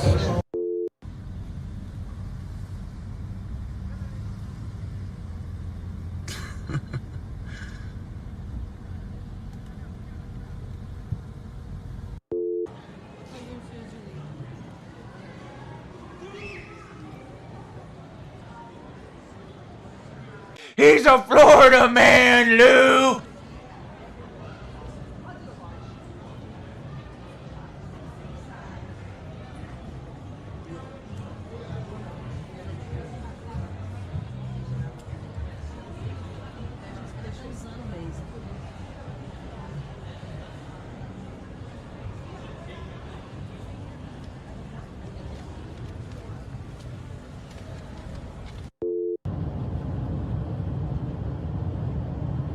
What the is that? What in the who would put that shit in the backseat of their Hey, what is the Brave score? Somebody type it in the comments for me. The Brave score, if it's still on or if it's over or whatever happened. 5-1 Braves. Yeah. Oh, they got it. What inning is it? They got this wrapped up then, don't they?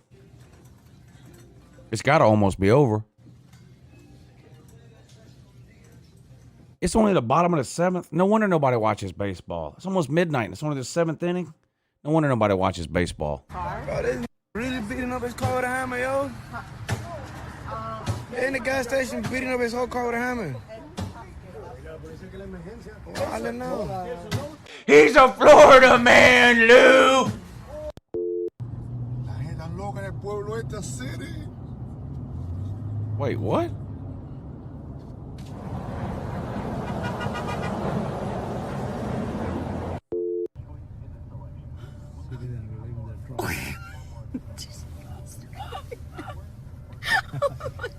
in the fuck?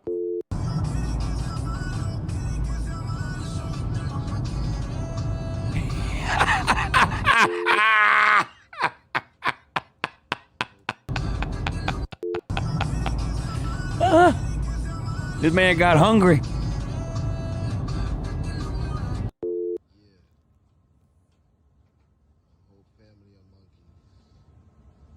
By the year 2020, maybe 2021,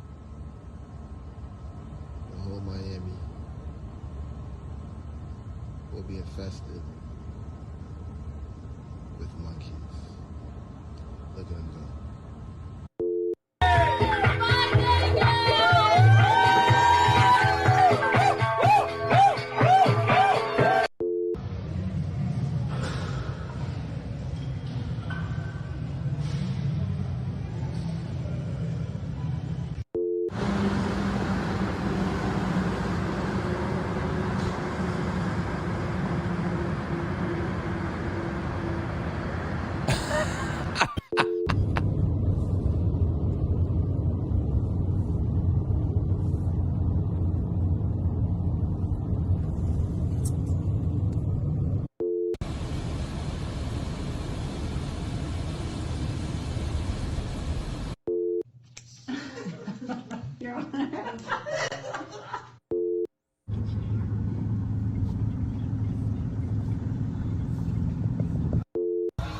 Whoa, wait, whoa.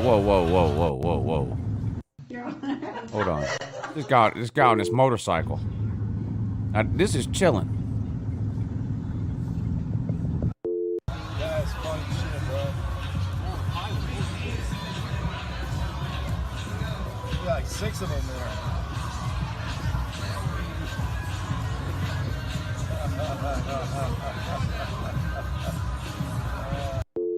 Hell?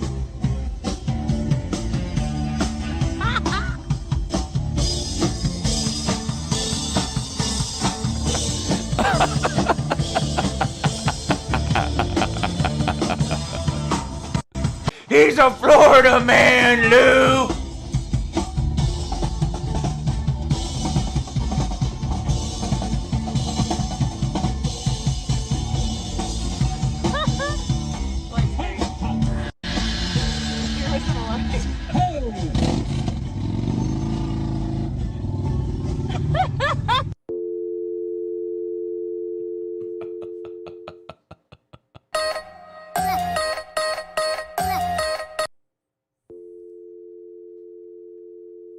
He's a Florida man, Lou. Hey, man.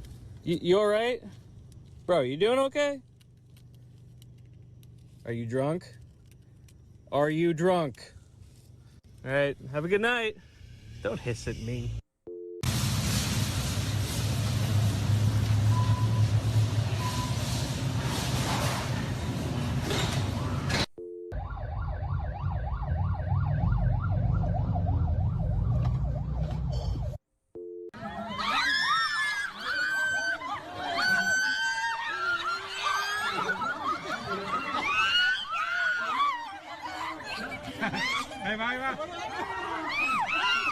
All right, Dan, there's 2 of them.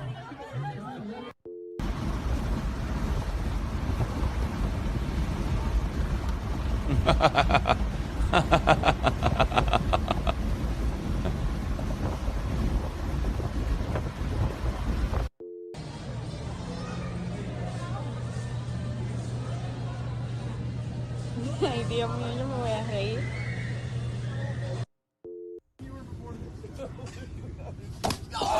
Oh my God! Why? Why? Why? Oh my God! Why?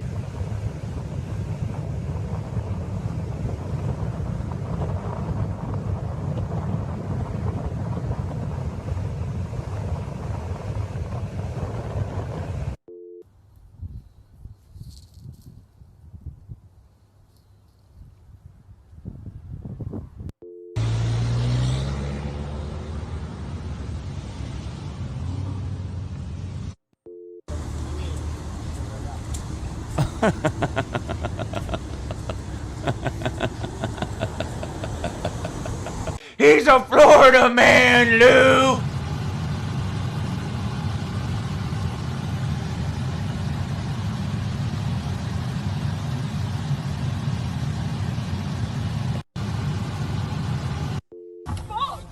Oh, it's really low today.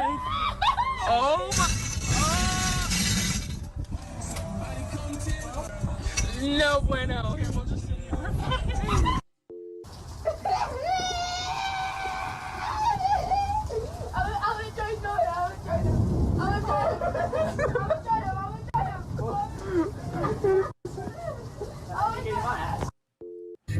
Only in Miami. What is this? Move. Look at this. On the 826. Bruh.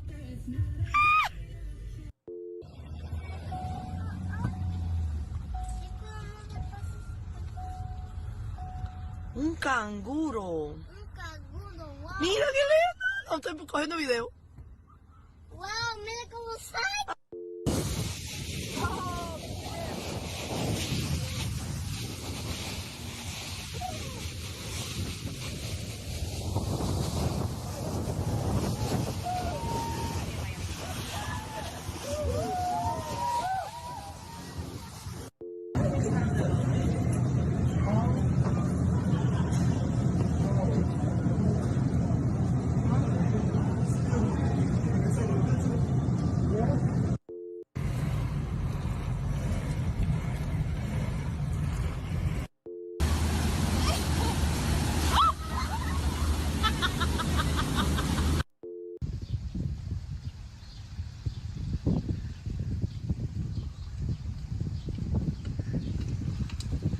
He's a Florida man, Lou.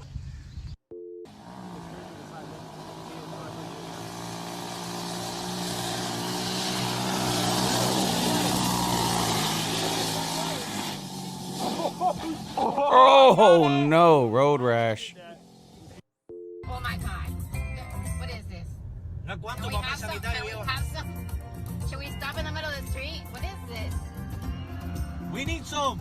Oh my God, look at the inside of the car.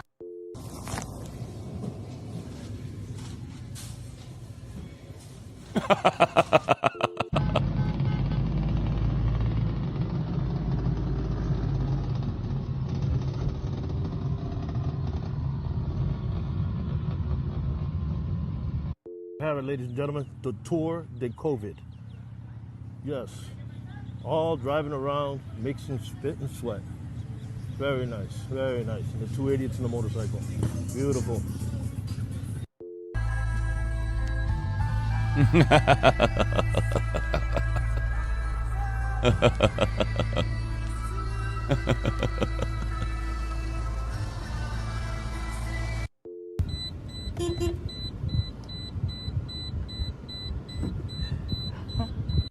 He's a Florida man, Lou.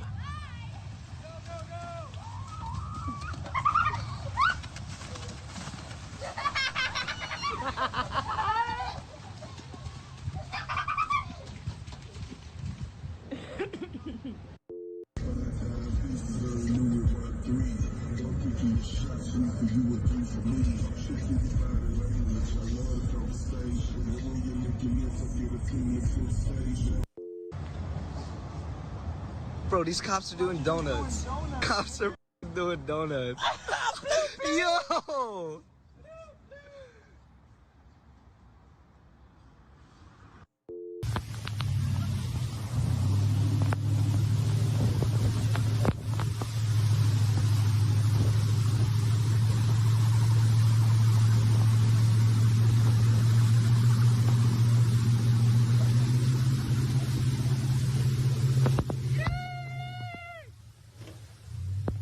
He's a Florida man, Lou.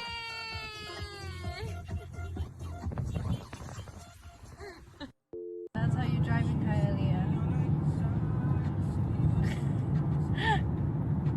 This is how you drive in Hialeah. The guys have a... This is the type of shit that be happening during quarantine.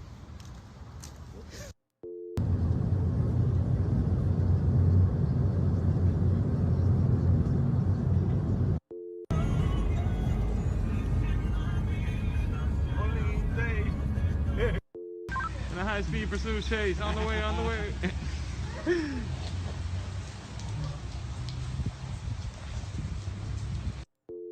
Look at this! Nah. Yo, look at this! What is he gonna do right now? Ask him, how you doing that? Now how you drive, my man? Now how you drive?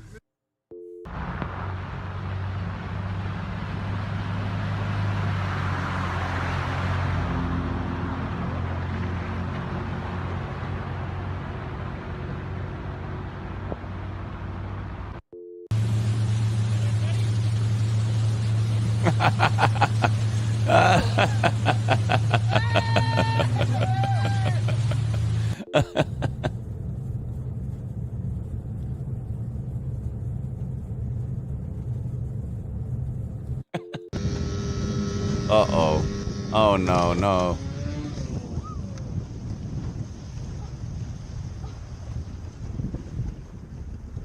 I missed what happened. Hold on. I missed that. What happened?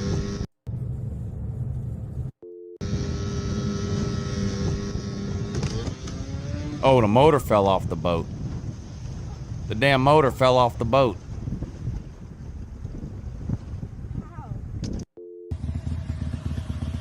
So cute.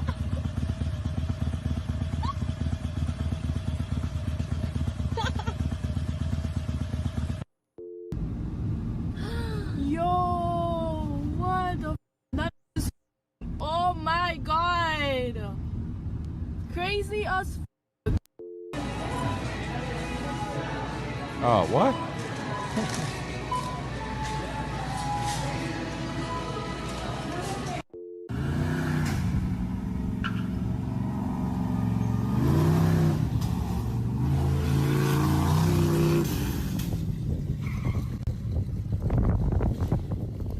Oh my god. No way. Just hit that boat.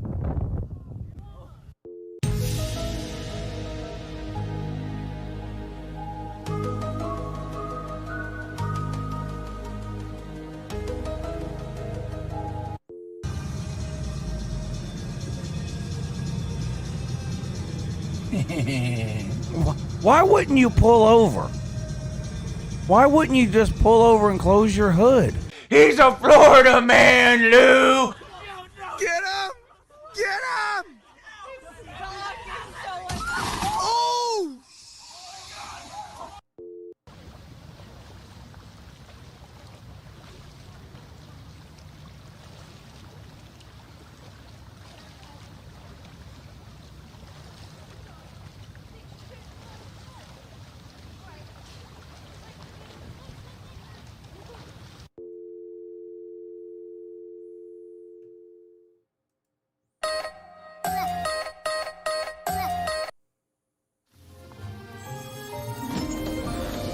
Remember when no dream was too big?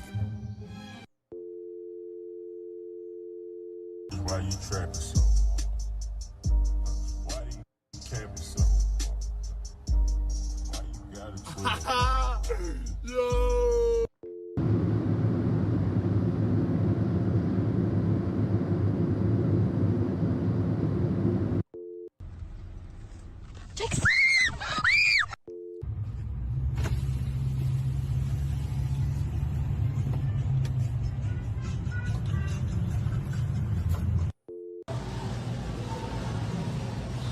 Stop right now.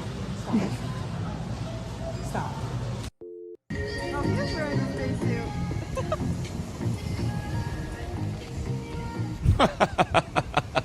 He's a Florida man, Lou! Dude, what is that? It's using the crosswalk. It's using the crosswalk.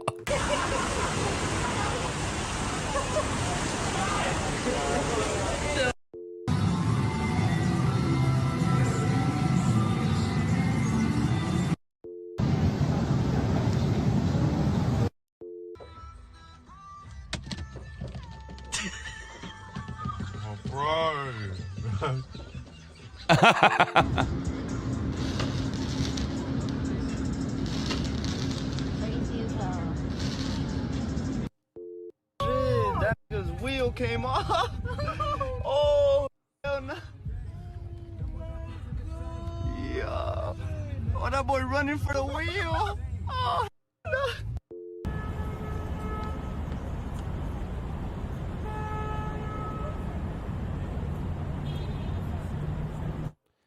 Sanchez, if you're talking about like picks I actually bet on, percentages is the percentage almost doesn't matter because I bet different amounts on different games.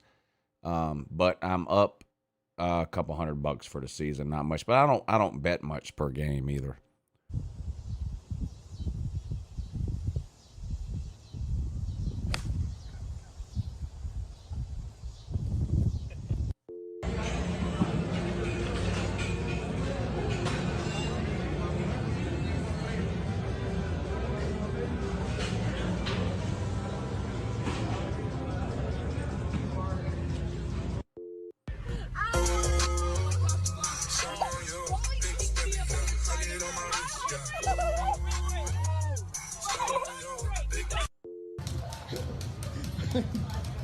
I'm dead.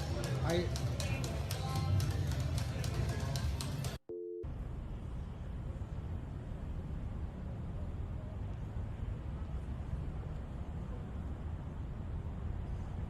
don't know exactly what's going on, but that car is moving, and that guy is just on the trunk like that. Holy I got a couple seconds close going on.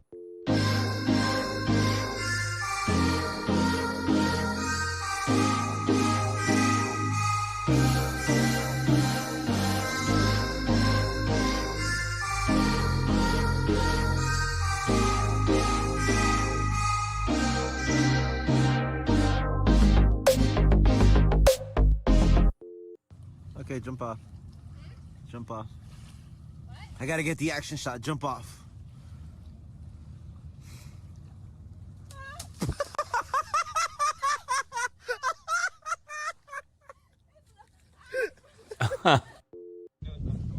Guys, look at this. It's a catfish in the road. Like, what is life right now?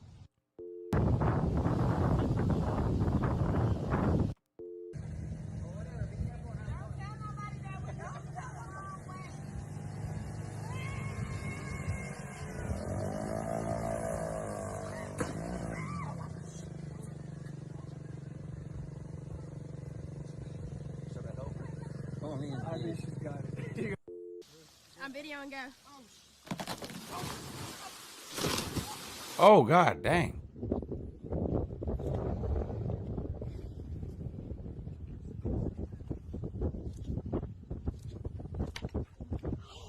No.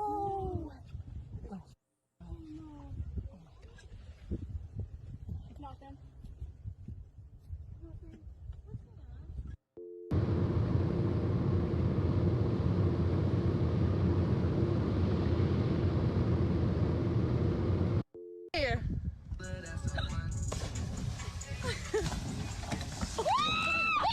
Oh. Oh.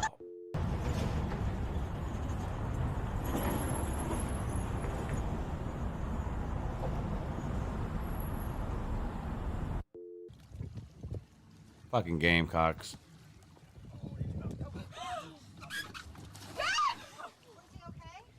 He jumped in after it. Come here. What? Yo, this guy is really trying to run away with the guy on the hood.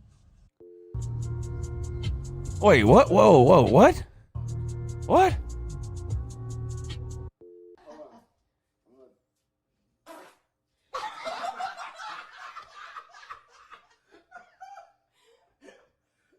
Just seen it all. Y'all wait till y'all see this. What in the actual is going on? They got a ratchet strap from this tree over their house, because that's gonna hold your house down. Y'all gotta see this. This don't make no kind of sense. It comes around the fence.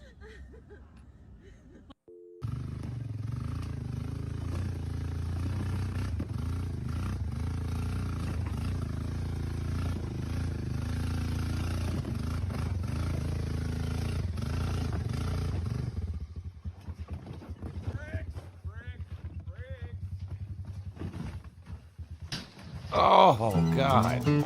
Tough This Smart makes you look really good at backing up a trailer.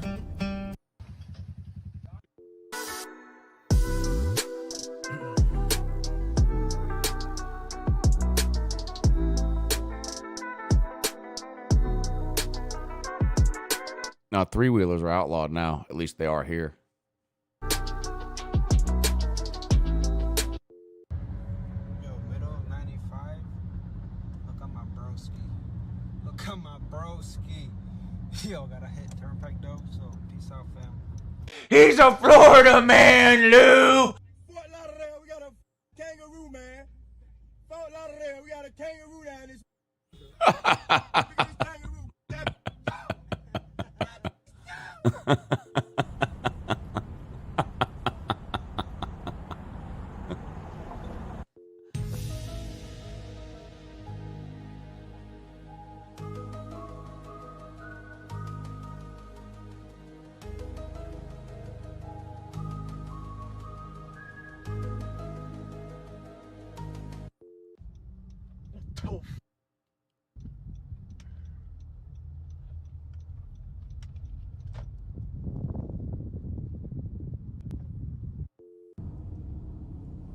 Only in Florida, guys.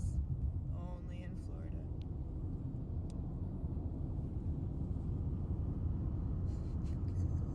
Get the windshield.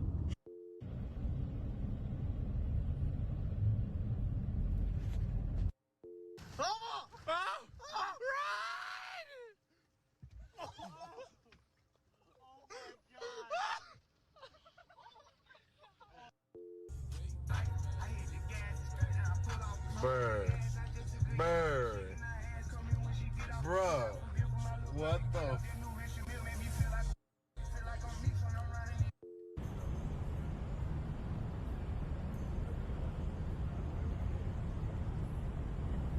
He's a Florida man, Lou.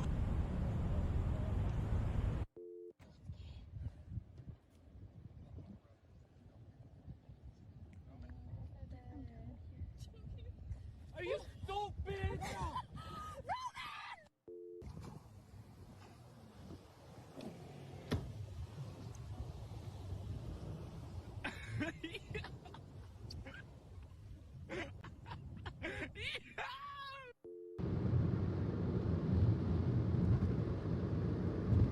This man's got a horse in the back seat. Hold up. Hold on. This man's got a horse in the back seat.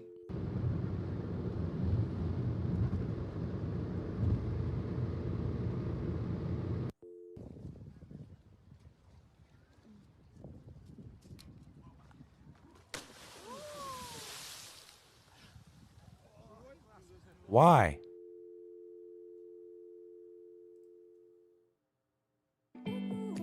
He's a Florida man, Lou. All right, that's it, everybody. I appreciate all of you tuning in. Thanks for hanging out with me tonight afterwards. Long live the Florida man.